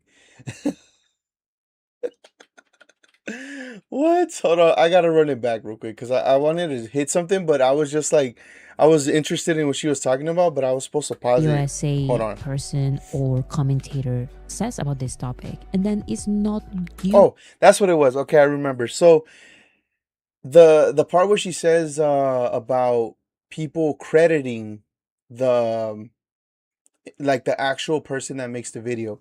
Just so you guys are aware, I actually take it a little bit a step even further, and I guess that's why I was looking for her on social media, because I wanted to personally message her and ask her if it was okay. This is what I actually did with Asian entertainment and culture. I went ahead and found her on Instagram, messaged her, and I kindly asked her, hey, is it okay if I could react to your videos and this and that? And she replied and she said, yes, absolutely. Just make sure you know, credit me and stuff like that. And it's literally that, because I just feel that I don't want to go and, you know, I don't know. I guess it's maybe just me, but I just like to make sure that everything is okay.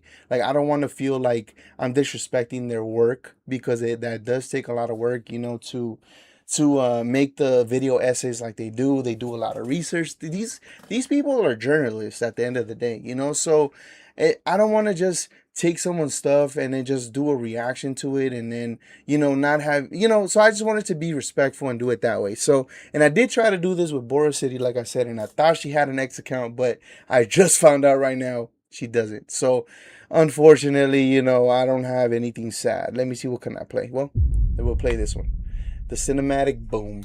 All right. Say in the commentary, if that's going to happen, I'd rather just that person going to my channel. This is the thumbnail. Facts. So you get 1 star, unfortunately. Also, by the way, when I received a video response to my video, this person said, oh, like, why are you doing a bingo? If you don't get a bingo, why am I guilty? Because, you know, this is a court. And I decide if I request a removal of your video or not. I am the judge here. I'm not. You know what's funny? And she could really be mean if she wanted to, but obviously she's a nice person, because she could really be another type of YouTuber where if we are reacting to her stuff, she could bring it down like that. That's happened to me before, where I reacted to a song and the artist didn't like it and they gave me a strike. So for someone to kind of respond in that way to her, for her reacting to someone reacting to her own video, is kind of crazy to me. If anything, you should be like, oh, you know, I appreciate you for letting me react to your video. Like, what's up with people's etiquette, huh? That's just kind of crazy. I'm not requesting a removal for anyone. This bingo makes it very unserious. In my last video, I just reacted to guide to BTS, you know, for haters, skeptics, and non-pop fans by Veracity magazine. So he has a little bit of the basis. Loud crowd noise didn't allow them to hear the music of folk singer Laura Gibson properly. So they joked about having to perform I can see how that would pay office somebody behind off. the whole. A year later, in 2009, I like a big media Even big Swift, they American got her on show. there. They did invited BTS. To I like use their the show's outfit there. producer. What I would recommend there, for example, is that even if you have a small comment, explore that, because when you react to this type of videos, of things that you don't know, that you're reacting to for the first time, you need to show your audience what you already know, so they guide you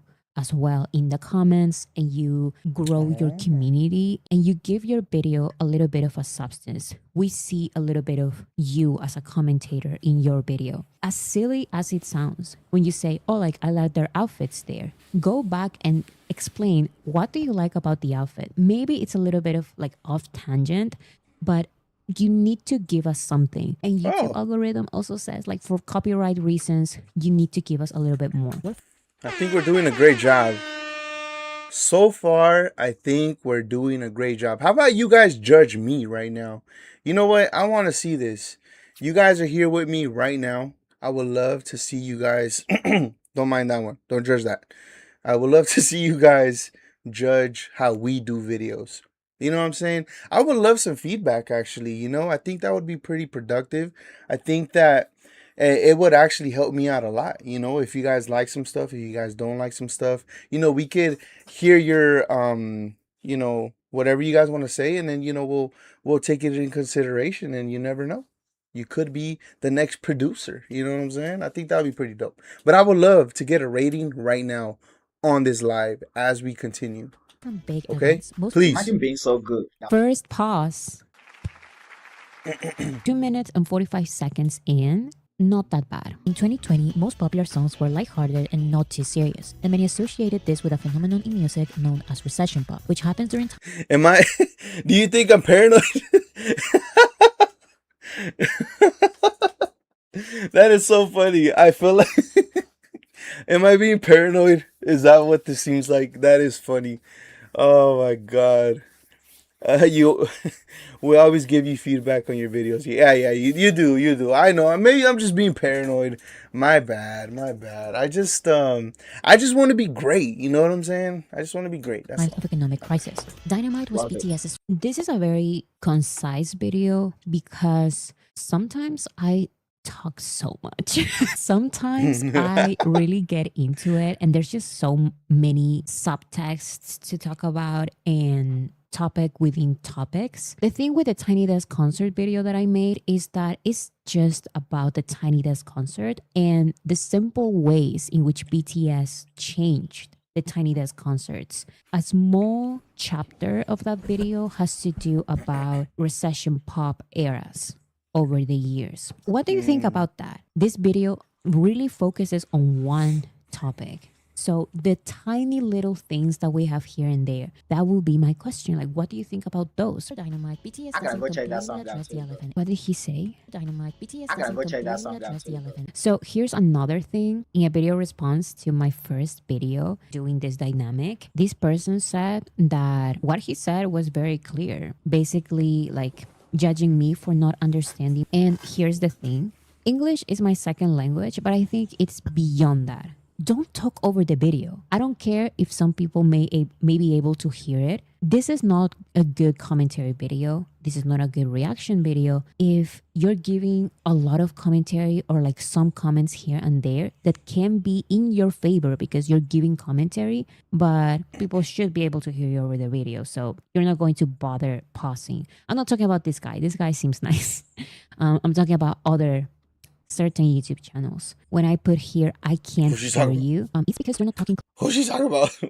Who? Why she do that face? Hold on. Certain YouTube channels. When I put, Wait. I'm talking about other certain YouTube channels. Oh nah, she gave that bombastic side eye though. That's kind of crazy. We gotta find out the truth. We gotta find out who she's talking about. Should we try to get the answer from her one of these days? Who are you talking about? We need to find out. When I put here, I can't hear you. It's because you're not talking clearly, because you're talking over the video. Maybe you are able to understand yourself, but that is not the point. The point is that this video is for your audience. Just don't be lazy. Make a good commentary video, okay? I'm not going to over-explain everything. I'm trying to be nice. I ask someone to please reach out their hand and save them. The fact that they always have like very colorful hair and in my opinion, colorful they outfit. chose this song. Save Me has both the recession music characteristic electropop sound and lyrics that express the feeling of hopelessness that the world was feeling. I know their hairstylist, she or he, I know they make a lot of money, considering how frequently they say they change their hair. Okay, so here's another pet peeve of mine.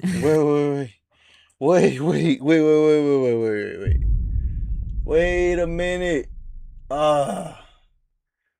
Did he just say she or he to BTS? What do you... Okay, my bad. It's just...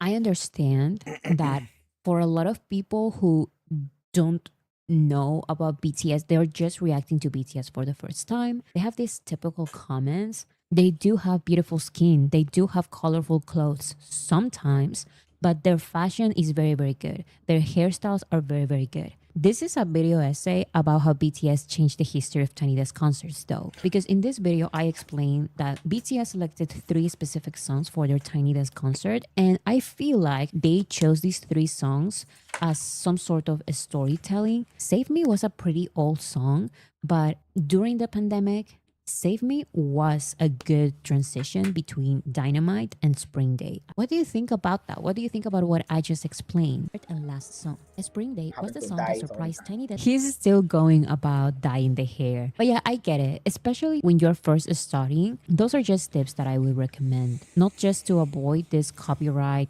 thing, but to grow your channel. I really gotta check. I really gotta check him out. RM. I haven't really listened to any of his songs, listened to any or reacted to any of them. I think I missed most. What? Wait. That is kind of crazy, though. I do have to say that is kind of crazy, and that is a little bit of a pet peeve, and I could see how that could be annoying. You can't even hear what RM is saying, like, because he's talking over it. And I'm not gonna lie, there's been times where I get overly excited and I speak over videos. So I am at fault sometimes. But I mean, I do try to do a better job here and there. But yeah, like in moments like that, I feel like it's pretty important. I think I do it only when it's like, things here and there, like with little remarks. But yeah, that's crazy. I really gotta check. I really gotta check him out. RM. I haven't really listened to any of his songs, listened to any or reacted to any of them. I think I missed most of that because Namjoon is speaking. He is missing all of the explanation that Namjoon is giving about his song Yoon. That's another star or talks over important part. NPR launched their first official international series, Tiny Desk Korea. Nice. That's how much influence they have, bro. That's how much influence they have. That's crazy. NPR 머무는 휴식 같은 곡들로 채웠습니다. It's been a long time. The video is about to be over, and yeah, I can see there's not a lot of commentary. Launched the second international series, Tiny Desk Concerts Japan. So I believe for Taeyun's entire chapter, there was no commentary at all. What do you guys think, though? Do you think they actually impacted the Tiny Desk concerts, like how it's been ran over the years before them? Let me know in the comment section what you guys think. Geography. I also usually do this, like Sorry. That is so funny. Bora is shady. Bora doesn't flag people, but she is a little shady for making a whole comedy video about them, but that's why we love her. And that's true. And have fun with it. That's the thing, though. We don't need to take all this stuff serious. Like, the beautiful thing is that she's allowing, reactors to check out her stuff. You know what I'm saying? That's the beautiful part. The cool thing is that not only, if you really think about it, when she does these kind of videos, they're really getting, if you want to think of it this way, you're getting another look at your channel. Some people might like the way you do videos. Some people might like who what you look like, whatever. It doesn't matter. People are going to potentially support you. That's the beauty of it. You're getting a little bit of promotion, but she is a little feisty, huh? She's funny though. I like her. I like checking out her live streams. They're pretty dope. Bring She's this funny. question back to you guys, back to the comment section. But the thing with reaction channels is that you're supposed to give your opinion. Like, what do you think? Maybe I understand that you don't have like a lot of context, the knowledge to give your opinion. Give your opinion about what you just have learned. And if you don't have a strong opinion, say, I actually don't know. I don't have a strong opinion about this, but here are my thoughts so far from what I've learned. And again, big shout out to this lady that does this Varsity Magazine. Thank you. She does an amazing job. So 2 stars is actually not that bad. What is my deliberation? Unfortunately, in this case, I'm going to say that YouTube is correct. The YouTube channel say it on camera, did not follow the copyright laws. So for that reason, I declared this video guilty. However, it's a suspended sentence. It's not that big of a deal. And it looks like the beginning of good commentary. We just need more exploration of this topic. Oops. Maybe with BTS's comeback, we see more reactions from this channel. More reactions to BTS though. All love to all of the YouTube channels out there. If you're not reacting to BTS, I'm not watching. Case closed. Do you think she watches? We gotta find out. That was one of the videos that were sent to me by YouTube. But I'm also curious to see other YouTube channels. For example, over here, I'm getting a recommendation by a channel called One in a Melon. It looks like she reacted to the problem with the masterminds behind BTS. reaction, magazine reaction. Well, double reaction. We love that. Back with more BTS from Barassi Magazine's videos. Support the original creator. The link will be in the description. Like I mentioned, I'm not asking to extreme support, like go and subscribe to Veracity Magazine. But whenever I think she's just being too humble. You know what? I'm gonna tell her, and I'm gonna call her out. Bora City Magazine, in my opinion, is one of the ones that I personally go to get, a lot of the context and a lot of information from. I feel like channels like this should definitely get a plaque. They deserve a plaque. They deserve 100,000 subscriber plaque. And she's almost there, and I hope she gets it because, it's not easy to have a lot of these kind of videos and a lot of journalists and stuff like that. And it's cool because we get to learn a lot from these kind of stuff. So especially for the people like us, where we really started, if you guys remember, we really started learning about BTS from Bora City, literally. And there's no hiding it. A YouTuber does say that kind of stuff, I'm just very grateful. The judge, me, because I'm the judge, is unfortunately, or fortunately, I don't know, being a little bit biased because of these extra points that I'm keeping right here. I'm keeping them in my pocket because it's not part of the bingo. Big hit before BTS. Hyuk is Hey yo, Okay. big elevation. We can see all the projects with a still bankrupt Right. company. BTS But- becomes the biggest right. group in full creative freedom. Okay. At home, I was thinking that too. there was a lot of my commentary, even an entire chapter without a real pause. And I get it because especially with the introduction section of the video, I'm just introducing the topic that I'm going to talk about. So what is the YouTuber supposed to say? I did notice the typical, I see a lot of, wow, that's crazy. She does say a lot of right. But I feel like it's because she's really paying attention. As well. Right. Now, people who work with BTS and even the Yeah, creators, some people it's not about react. creating Some people do react like that. They do say right, or they'll say So I can understand that. a K-pop group. It's about their expertise. I love how her face.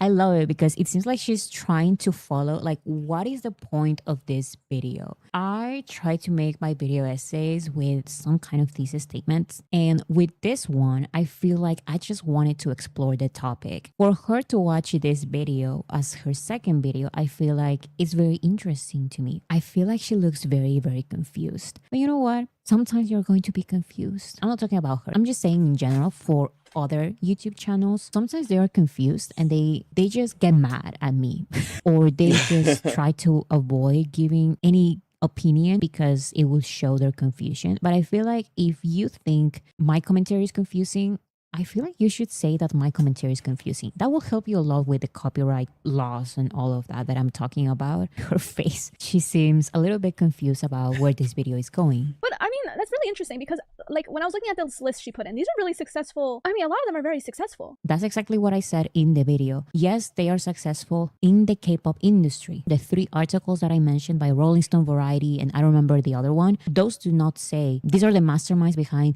big K-pop groups. They say these are the masterminds behind the biggest group in the world. And they don't know how to create the biggest groups in the world. I have another theory, which is the RM theory that I will explain in a later chapter. But yeah, I'm not denying that these are big groups. I'm just saying that these are big K-pop groups. And that is a bubble. But I've definitely heard of La Seraphim, New Jeans, 17, and Cat's Eye. I'm actually a big fan of Cat's Eye, but I don't know when this came out. A year ago. So yeah, a year ago is when they first debuted, I think, no?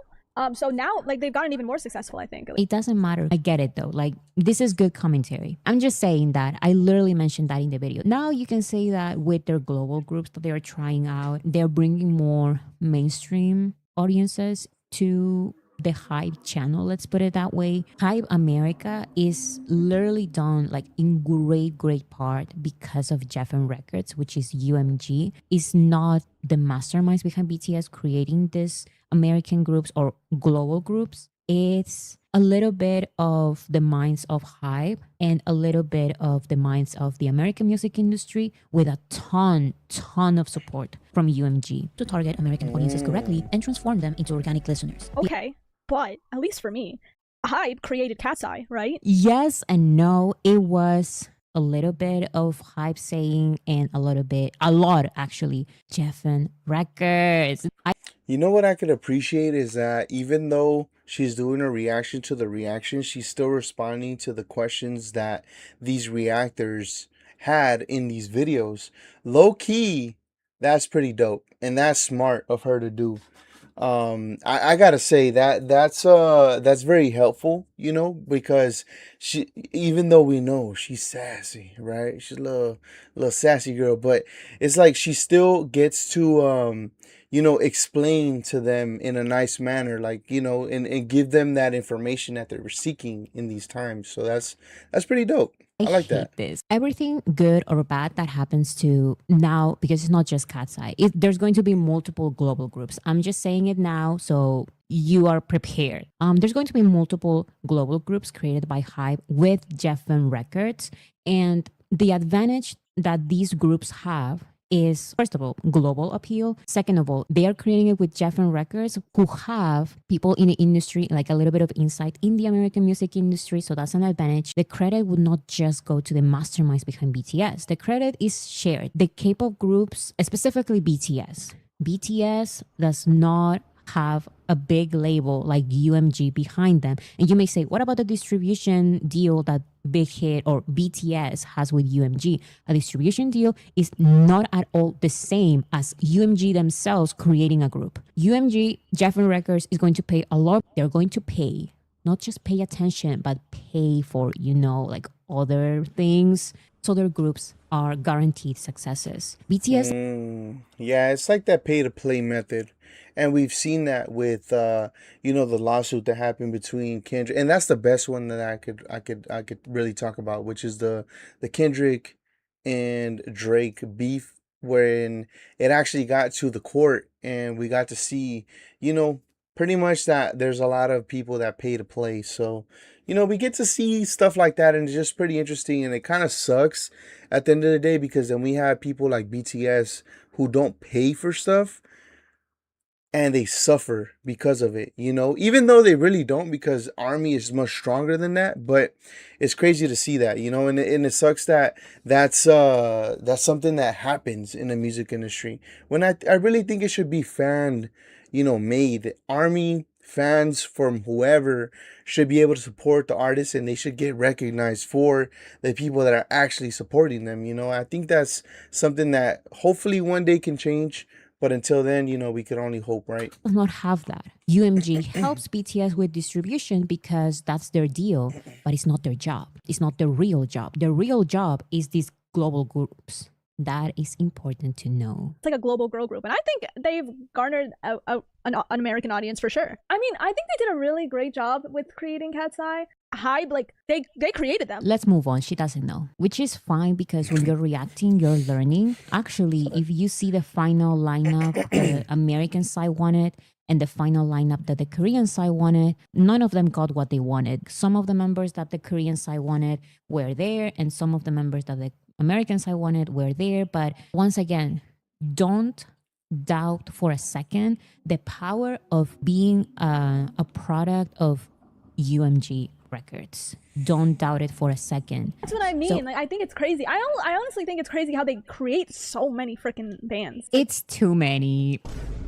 This is something that I think about the entire K-pop industry. It's too much of the same. Unfortunately, that system makes you forget about the old ones. And by old ones, I mean like 2-year-old groups that were very big 2 years ago. You're going to forget about them, which That's is very true. unfortunate, because these never become substantial artists in the American music industry. If you really want to be like a BTS, a Justin Bieber, if you want to be like a Taylor Swift, you need at least a decade of hit after hit after hit. And the K-pop system does not allow that to happen. So how can you even attempt to create the next BTS, or not the next BTS, but just a successful group like BTS by creating these many groups? That's a topic for another video. You can find success with this system in the K-pop industry within K-pop fans, but that is not going to work in the global music market. And these K-pop labels are really trying to get into the global music market, but they're still failing. I wonder why. Oh, right, I just explained it.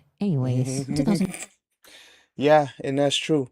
You can't keep making a copy of the same thing. You're not gonna get nowhere. And that's why the beauty of BTS, because once again, and I'm sure you guys know this, but I just gotta reiterate re-say it. I forgot the word that I was actually gonna say, but I gotta re-say it. Like, the reason why they are who they are is because they were able to express who they are in the music, and they're able to really go through any avenue that they want to do in the music. Like I told you guys, I was listening to the Lollapalooza J Hope, concert, and when I'm telling you the different kinds of melodies, the different kinds of beats, the different kinds of sounds that were coming through my TV were absolutely insane. I was really like, if you really see that whole thing, watch it again if you don't remember. But that, if you see the whole thing, you really start to see like he really has all types of genre just by himself. So just imagine all of them as a collective.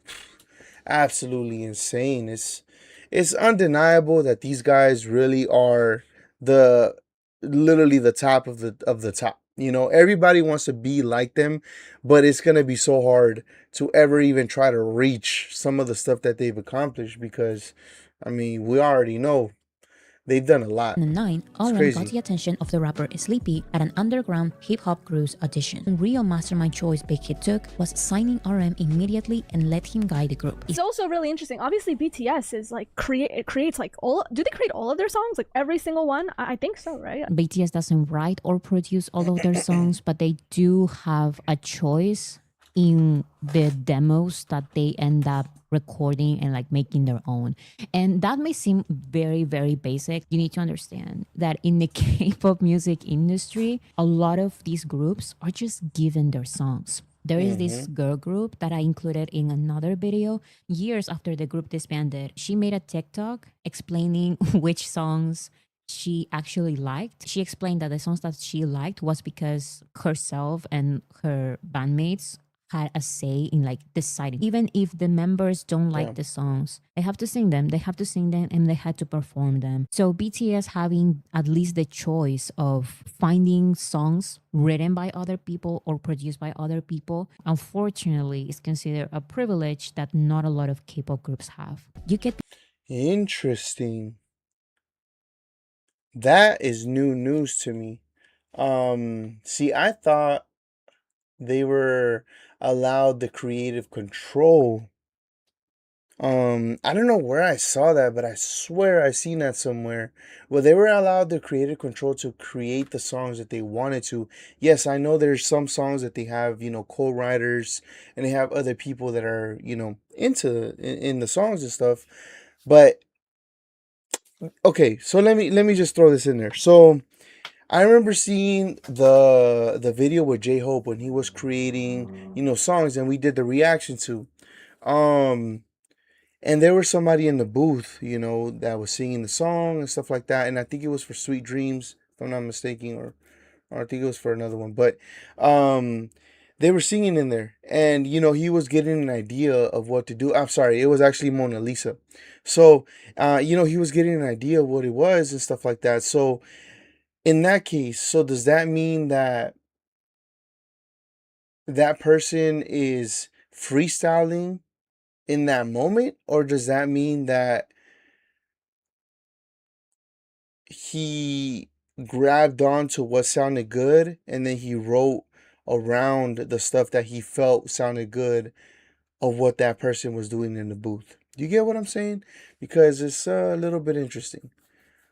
That one I'm a little confused because I really thought they had creative control, because I remember seeing a video, like I said, but okay, I need answers for that one. I need answers for that one. BTS's previous and subsequent Please. groups. Good in theory, nice music, talented people, hardworking people, but Right. no Rena, you think she watches the videos? That'd be dope, huh?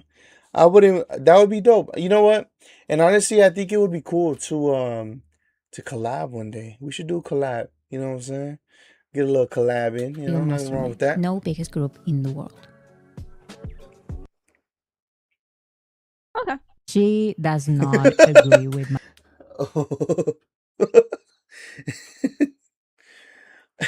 She did not agree with that statement at all.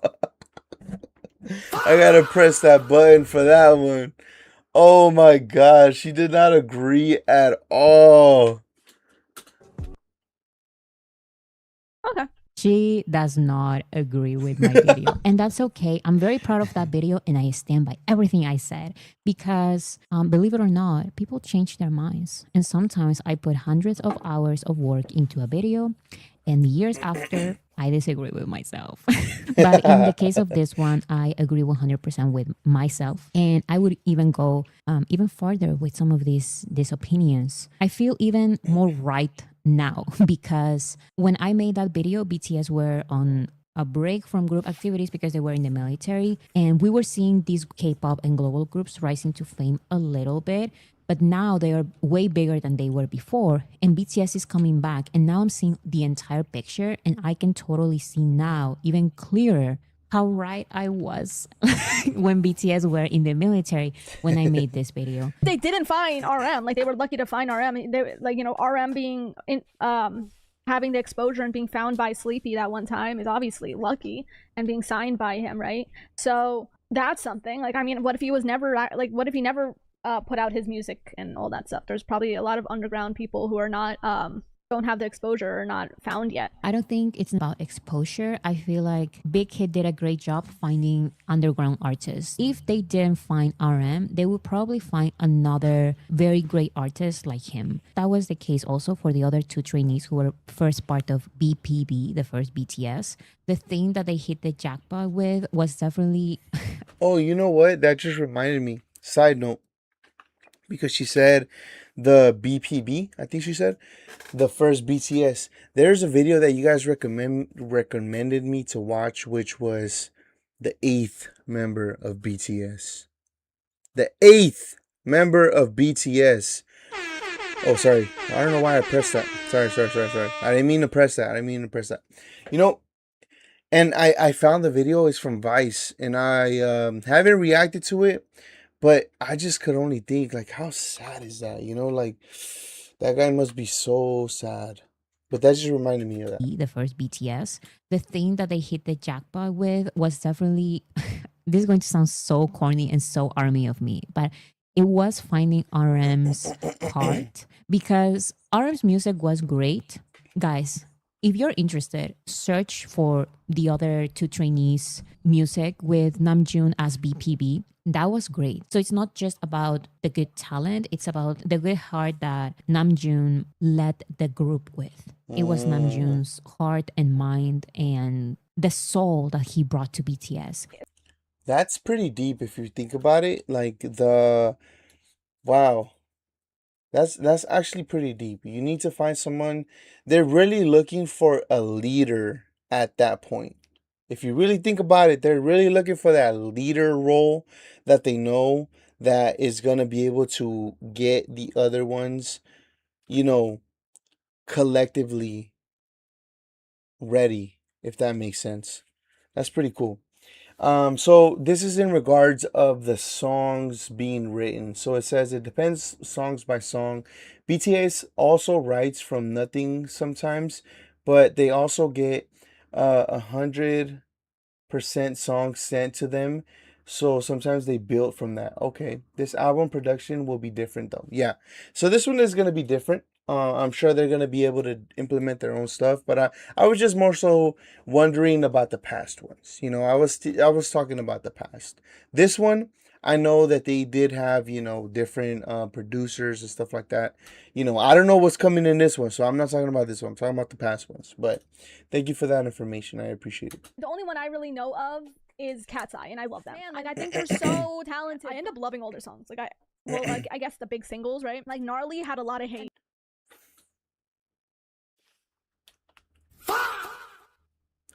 How?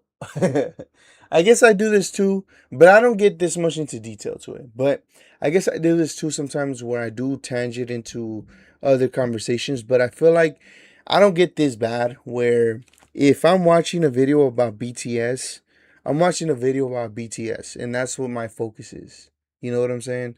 So She's talking about Cat's Eye right now. What? Their group performance, the live performance, saved that song. And then their new song, in the song, they say "eat zucchini." After a few listens, that shit is so catchy. They're so talented and beautiful. Like, I saw them on TikTok and I fell in love with them. Like, they look so good. Mentions random K-pop artists in non-related topic. I feel like it definitely is related, but this commentary definitely turned into a commentary RM does live streams explaining album production. Oh, you already know I'm about to react to some of those. I am definitely going to be reacting to some of those. And I'm sure High Boy got me on that one. Oh, that is so fire. You know, one of my favorite videos that I've done, can I be honest with you guys? One of the favorite videos that I've done on this channel that maybe a lot of people didn't appreciate me reacting to it, or they just didn't like the video. But I really, really, really enjoy. Sorry if I'm moving the mic so much. Sorry, I'm trying to fix it. I really, really enjoyed the conversation between RM and Pharrell Williams. That conversation right there was absolutely my favorite video that I've ever reacted to, because just the amount of intellect that was in that conversation, and the just two global artists speaking about liking each other and how they wanted to work with each other, and how they were asking each other questions on how they wanted to build off of it.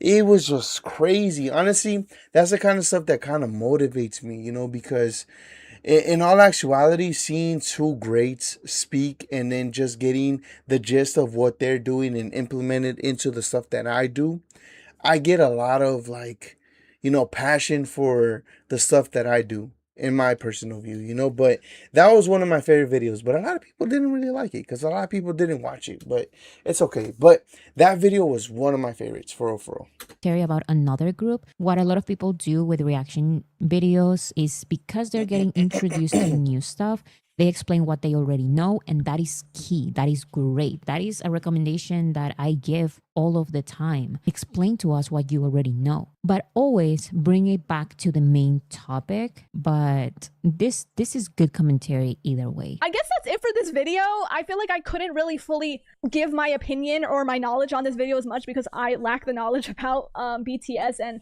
K-pop artists and how they grow. I can't wait to watch more of her videos. She does such a great job with them, and this one was very interesting to watch too. Very, very good reaction, actually. This video actually made me realize something about my own videos, which is there are levels to these video essays, because as general public friendly as I try to make all of my videos be, sometimes they are not, because sometimes I may try explaining everything, but you need to have like a little bit more basis. So maybe before watching this video, you would understand more if you watch other videos about the industry, other of my video essays if you want to. Here's the thing. Even though she seemed a little bit confused, and she did explain that she doesn't know much about the subject, so she was just trying to say something, do you see how her video is still had a lot of commentary? Because if you don't have a lot to say, then explain. I don't have the knowledge. This is just like what I'm learning, and the only thing that I know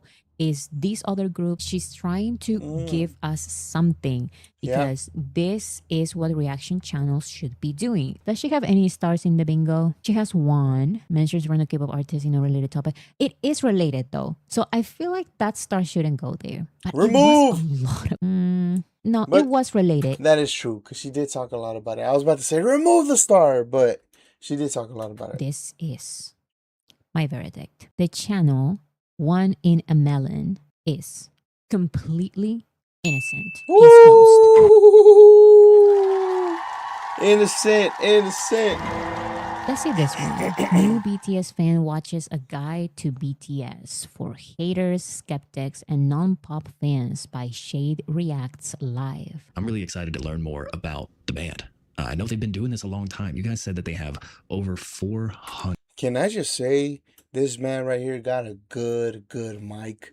What mic is that? I need that. What are we talking about right now?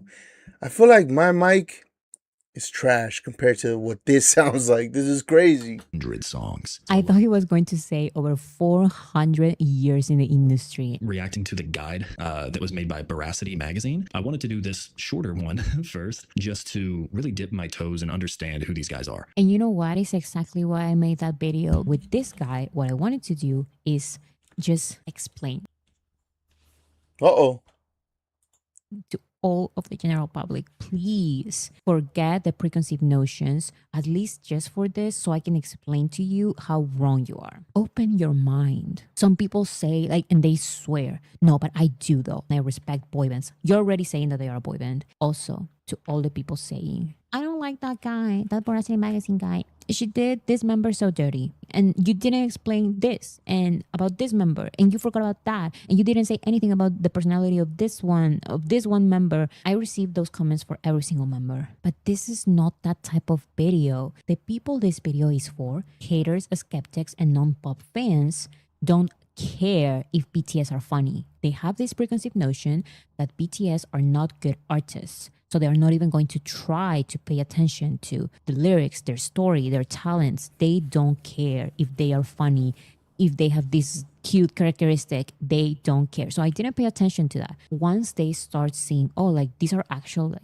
good artists, now I'm going to fall in love with them. But that takes time. So it's easy to assume that yet another boy band is just not for you, especially a K-pop boy band. I'll say right away, is one of the reasons why I did not check out BTS until now. Thank you so much for admitting it, because I'm tired of the people saying, no, but I'm super open-minded. And then you see the reactions and I don't believe them. At least this person is saying very clearly, yeah, I have these preconceived notions and that's why I didn't listen to BTS for a long time. But at least he's admitting it. Finally, some honesty. Like just being like hand up accountability here. I'm not a big boy band fan. To be fair, I'm really not a pop fan. I made this video for people like you because I am like you. When it comes to BTS really is the exception, and that is dope.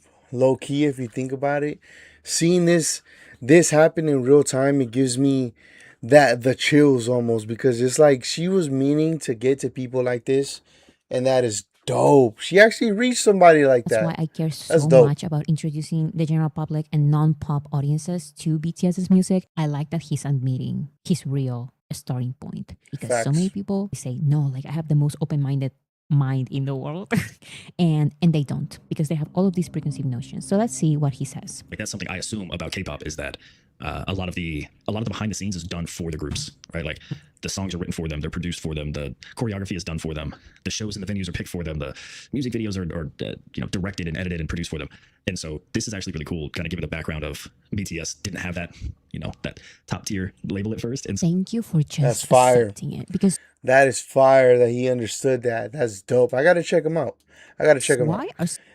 Rena said, I watched this guy's reaction. That is fire. Who is he? Let me know. Some people combative. I understand maybe not trusting completely in a stranger, but if you're going to be like that, then don't react. Question some things, but if you don't know anything about the industry and you want to learn, maybe listen to my points first. I don't know. What I'm trying to say is that some reaction channels who don't know anything about the industry are so combative to everything that I say, and I just don't get it. And also, you can see a difference in energy. Don't react to videos you don't want to react, because when you're forced to react for clout, we can tell, or at least I can tell, because some people just give these hundreds of thousands of views to some of these reaction channels who do not care about BTS, who are not even interested. And it's like, why are you a reaction channel then? Reaction channels are supposed to be, I don't know, maybe more open-minded, because you're reacting to different stuff that you have never reacted to before, they have never watched before. Isn't this what you're trying to do?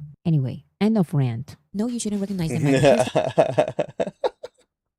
That's because they changed their looks a lot. No, their songs are not all right because they changed their... That picture always gets them. Is it Jungkook? I don't know Korean pronunciation. I speak a little Japanese, and so my Japanese pronunciations are okay. I don't know any Korean pronunciation, so I'm apologize in advance if it's completely different. My first language is Spanish, and as a Spanish speaker, actually, I can read Japanese as well very, very well, because the pronunciations are very, very similar. The Korean language, the English language, and the Spanish language, we don't have the same vowels. I'd assume that's Jimin, Jungkook, Taeyong, Hosok, Yoongi. Oh, that might be Japanese coming out. Yoongi, aka Sugar. Let's go. Seokjin. Oh my god.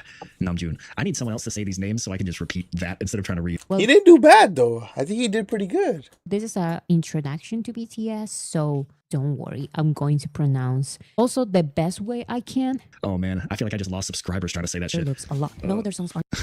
Fuck, I don't know your name. I only know two. I only watched his reaction to the video that Boris saw. Oh, okay, you only seen this one. And I just realized his name is literally right here. Shade Reacts Live. I'm gonna check him out. And now I'm gonna react to his reaction. I'm just kidding. that I'm seeing them in different hairstyles, I'm not sure if I remember which one. Wait, Youngkook, right? Cook? He's the one with the piercing. Okay, but in the end, every star I love R&B and hip hop. in which his introspective words my can heart. properly shine. Here we go. It was just a tiny moment, but I need to use my bingo cards. Talks over important part. I'm sorry, I need to use my bingo. Like I worked so hard on this 3 months ago.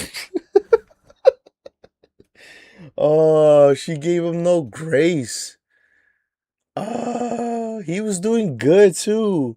Oh man, you know what's crazy? That's scary. That's scary. She gives no grace. Go. Guys, I'm already gonna apologize way in advance for still fucking up all of their names. Not like the pronunciation, because once I hear it, I'll be able to pronounce it, but just because they changed their hairstyle so much, it's gonna be hard. The other thing that always it doesn't irk me, that's a Let's little go. bit of a strong word.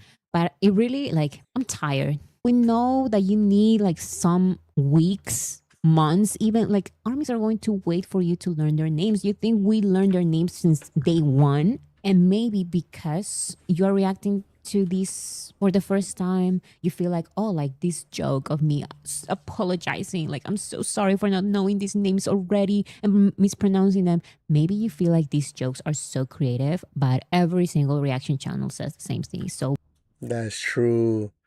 That is so true. Cause I said it, but I said it. I'm just gonna leave it there. I said it. boring. But that is just a personal opinion though. It's not a real opinion. I'm just joking. Please, I'm not a mean person. The people who told me that my last reaction to reactions video was so mean, I'm sorry. It's just that sometimes I like to joke. I do have these opinions, but it's not like I'm going to hate you because you say this kind of stuff. Sugar? August D? Yoongi? Because that is his. He said everything right. He just locked in. Do you see that man's eyes? Last name is Jung, first name is Jungkook. Jung and JT on the main now. I'm Jungkook. Jungkook is the male mainstream. That Jung and JT on the main now, and then that part confused so many of the general public, and I know that it was going to confuse people. It's just that sometimes I just cannot contain myself, and I need a little bit of a joke for ARMY and ARMY only. So I'm sorry, general public, for confusing you about that section of the video. If you don't know though, Justin Timberlake participated in a remix version of Jungkook's song 3D, and he said Jung and JT on the main now. Like he's calling Jungkook John and he is JT. But he's completely wrong because the way Jungkook writes his name is Jung space Cook. And so many people, and even like people who work in the industry, like magazine people and music podcast people who are supposed to be professionals, they believe that Jung is Jungkook's first name and Cook is his last name. And I guess that has to do with the English language and the way that we spell our names. I'm thinking that's what it is. That's crazy though. And I wonder why that wasn't corrected.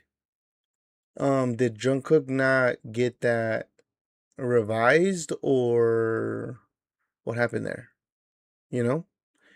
Cuz I know there's some people that don't like their names being mispronounced or even said wrong or anything like that. You know what I'm saying? So I wonder what happened there, to be honest. But no, Jungkook's last name is actually John, and Jung. his name is Jungkook. So Jungkook. it's Jungkook or Jungkook. Jungkook John. That's why I included that other video. I know it's going to be so confusing, but I just cannot get into it in this video because this is an introduction video. I just had to include that little bit of a joke for armies. Look at any reaction out there of that section of this video. They're all confused. Like, what just happened there? And I am sorry about that. I'm not. I would include it again. What I think I'm gonna do is I'm gonna listen to some more of the hits, like the ones you guys have recommended and all the comments on the Dynamite video. So many people say this, right? First, I'm going to react to the hits. You need to understand that BTS is an unusual group in the mainstream global industry. If you start just looking at the hits, you're going to be looking not necessarily what BTS wanted to promote and be a hit, but what the Western music industry were willing to promote and make a hit. That is true. I can't knock her on that. However, I gotta say that I'm proud of the way that we did it. We were doing like 7 songs in one video at one point, just so we could get different types of songs, different beats, different everything. So I think the way that we did it was pretty cool because it was literally like almost like an hour long video, and we did nothing but, let's say, Sugar, nothing but J Hope, or even as a collective as BTS, 7 songs. And I think that was pretty cool because we got to see different things, and that's what attracted me, because that's why I became pretty much an army, because it's just like we got so much amazing music. I was like, damn, I could really, really listen to this for a very, very long time. And it doesn't get tiring because till this day, that's still my top listen on YouTube music. You know what I'm saying? I do listen to YouTube music, sorry. BTS promoted songs like Mic Drop and Fake Love like hell. Like they did so much for those songs, and they didn't receive as much recognition as their hits like Butter and Dynamite and My Universe. That, yes, of course, that is part of them, and they do a lot of pop music, very good pop music. And guess what I'm trying to say is that if you want to start with the popular songs, ask Army which are the most popular songs that Army wants you to react. Because if you go to YouTube and see the videos with the most views, you're probably not going to see a good representation. Those songs were the songs that the American music industry said, okay, this is good enough because we're not actually going to take you seriously with your other projects. You need to be singing English. So if you are not, then we don't really care about you, BTS. That's actually crazy if that's so. Is that the way that that it was perceived? Because to be honest, even though they could be seen as Western, you know, songs, I guess you could say, because they, speak English in those songs a lot. Um, it's pretty crazy because I actually like those songs. And I know a lot of people get like, oh, like I like BTS before the Butter era, because I've heard this in real life before, where I spoke to someone and I'm like, I'm into BTS, and I'm actually listening to them right now. I showed them my phone, and and then I'm like, do you like BTS? And they're like, well, I like BTS before the Butter era.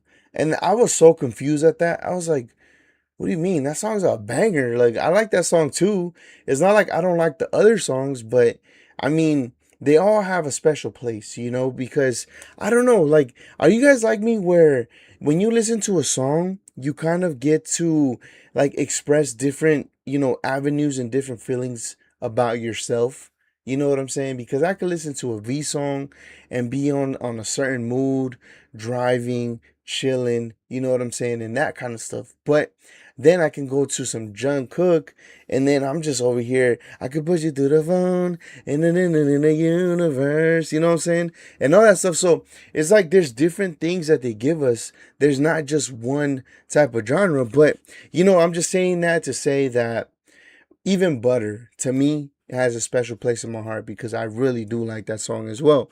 It's like that's a song that honestly is special to me personally, because that is the first song that I showed my daughter, and that is the first song that made her become a little army.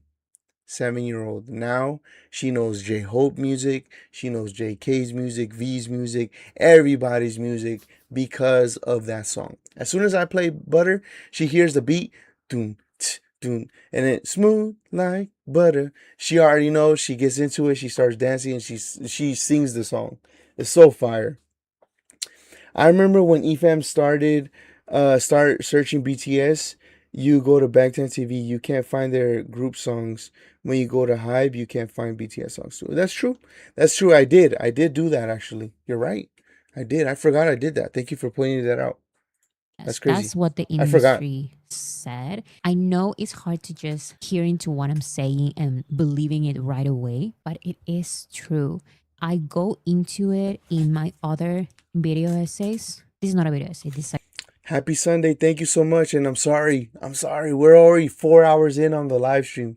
I'm sorry. Have a great one. Thank you for being here. a guide. But I go into all of these topics in Oh, my you have to go to church. God bless you. Pray for the world. For real, for real. And I'm not just saying that. Please pray for the world. There's a lot of stuff going on. You know, God bless every single one of you guys, and I hope you guys are safe. But have a good day at church. Thank you so much for being here. video essays, it's like a constant fight of BTS with these big corporations and industries that are very well established and that don't receive any benefit promoting BTS as a serious musical act.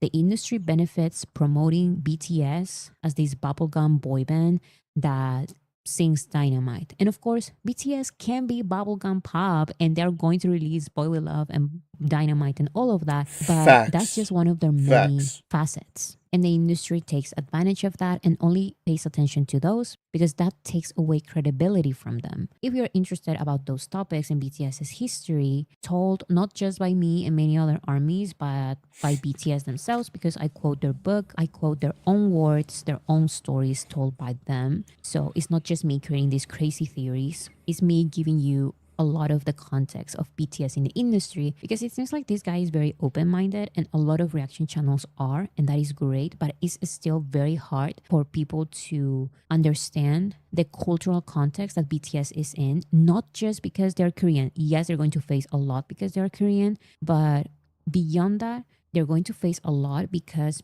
BTS still to this day are not signed to an American label. And many may say that doesn't really matter. It matters way more than you believe. This is not like. And that does matter a lot. To be honest, it does matter a lot because the labels that are in the US are really, really running the game, to be honest. And there's no sugarcoating it. There's different people that own these labels that have a lot of money that are even willing to pay for these artists to look great. You know what I'm saying? So it's not like it's going to be an easy task for, Hybe or even BTS to win against a lot of these things because the amount of power that, I want to say the big three because I know Hybe is the big four, but the big three, the amount of power they have, it really is one of the biggest, and it's almost scary to be honest because they really do control the music industry. There's a lot of politics in this. Shame Crazy. on you for not knowing the cultural context. Not shame on you. Same. I didn't know. This video was 3 weeks ago. Okay. I don't love necessarily watching reaction channels that react to the entire K-pop industry, or not the entire K-pop industry, but they react to multiple K-pop acts at the same time along BTS. What I don't like about that is that they start mixing up the information. So when I explain BTS's story in the industry, it really is BTS's story only. They see how each BTS member brings such a different, unique, and voice to the group, and they expect that from other K-pop groups. They start bringing this compliment to these other groups that I'm so sorry, no, they do not. And that's not a bad thing.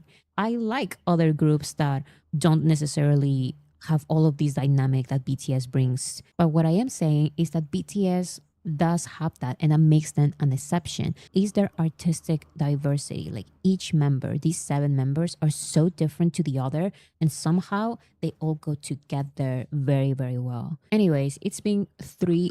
That's true. And I did get a few backlash here and there when I was doing a reaction to different just one different K-pop group before, which was Blackpink. But like I said, the reason was, to be completely honest, my daughter loves Blackpink. So I had to see what it was all about. You know what I'm saying? So even then, I literally did start becoming a fan too. They're pretty dope. I'm not gonna sit here and lie. I do love music and I love listening to different kinds of stuff. I haven't got into something serious about them, but that's for the future. Right now, I'm very, very focused on this comeback, and that's why a lot of the content is just this. I'm very excited. I was so happy Bad Bunny getting love now from the general public. He also not under an American label and also was limited in the representation of the mainstream media, and that is facts. That is facts. And I'm with you with that because to be honest, the amount of hate that we got on the videos where we were protecting him and talking about how great he did in the Super Bowl halftime show and stuff like that was absolutely insane. I'm not even gonna lie, it was just crazy. But I still stand with him, and like I told everybody else, like if you think of me that way, what do you think about J Hope? Because J Hope loves Bad Bunny, so that's it. Hours of me recording. I wanted to react to 4 videos like last time, but I feel like this time I'm only going to react to 3. Oh, and by the way, he got 1 star that is kind of like, does he really deserve that 1 star? Let's just say it. I declare Shade reacts live completely innocent. Case closed. Thank you so much everyone for watching this video, and let me know if I'm still too mean. All of the 3 reactions that I saw today, I like them all. Anyways, the court is adjourned, There or we whatever go. they say. Bye. Oh man, that is so funny. That was a great video. I really enjoyed it. Shout outs to Bora City Magazine for that amazing video.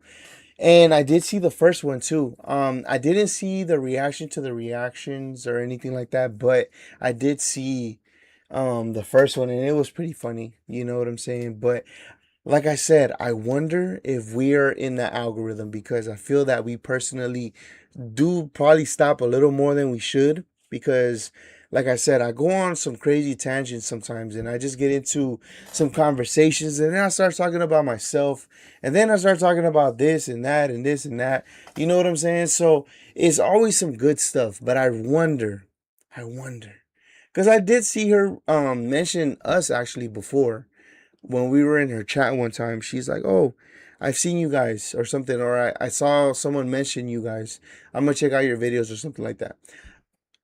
I hope she does it because she's gonna fail us. I feel like she's not gonna like me because I feel like I talk a little too.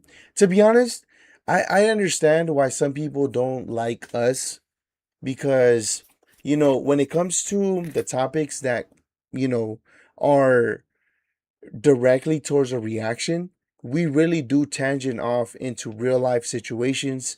We get into deep topics. We start talking about, like I said, personal growth and just what we just saw kind of implements into the channel or into our life or into your guys' life or our kids' life or just life in general. You know what I'm saying? And just a lot of those deep conversations that I guess maybe some people are not comfortable with, but those are the kind of things that I personally like to talk about. So that's why on this channel, that's what we do. You know what I'm saying? But it's always all fun and games. But big shout outs to Bora City Magazine for another amazing Judge Bora video. You know what I'm saying?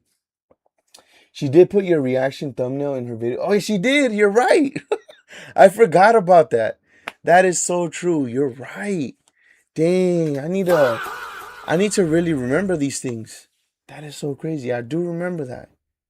You're right. You're right. Shout outs to her. That's dope. That is dope. That is dope. I'm so excited though, man. You guys, I had an amazing time tonight. We're about to hit a 4 banger. Well, we already passed the 4 banger.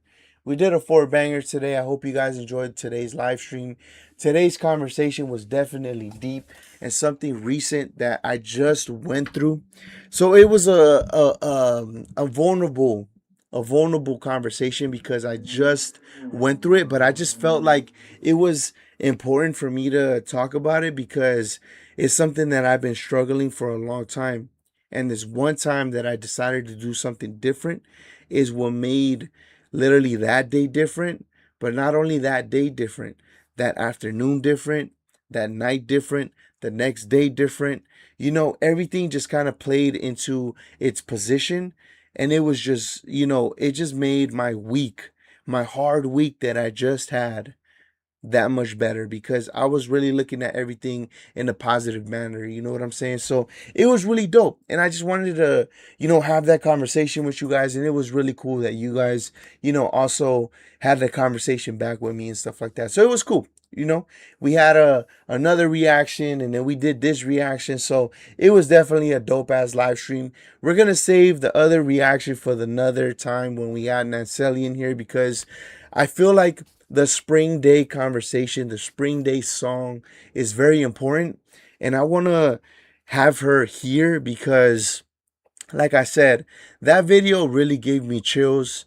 And it was one of those videos where, oh man, it's a very heartfelt video, you know? It involves a very tragic story. And, I'm excited, but I'm also kind of like, it's a mix of feelings. It's a mix of feelings to watch something like that, because it's just the tragedy that happened is such a very deep thing that I can't, it's hard. It's hard. Seeing kids suffer is one of my weaknesses, and that shit is crazy. You know what I'm saying? But anyways, thank you guys for being here once again. We hit a 4 hour and 20 banger on the first. Don't forget, this is BTS's month. We got 19 days until Ariran drops. We're about to have the best month ever. Anything could drop this month. We got to be aware. And if you guys see anything, send it to me on Instagram. Put it on the YouTube, thing over there where you guys could post stuff. Just keep me updated. Keep me updated. Please, please. I would really appreciate it. Thank you guys so much for watching it tonight. I appreciate everything you guys do. I'm about to go get some rest. It is late. But thank you guys for pulling up. As always, I'm going to catch you guys in the next one. Have a great night. Have a great evening. Have a great day. Enjoy your day. Don't forget to pray for everybody out there. A lot of stuff going on in the world. Like I said, God bless every single one of you guys. I hope that you guys are safe. I hope that nothing of what's going on affects you. And let's be positive. Let's be positive, guys. Have a great night, everybody. Thanks for being here. Ooh, I wish we could have played some music, but we can't.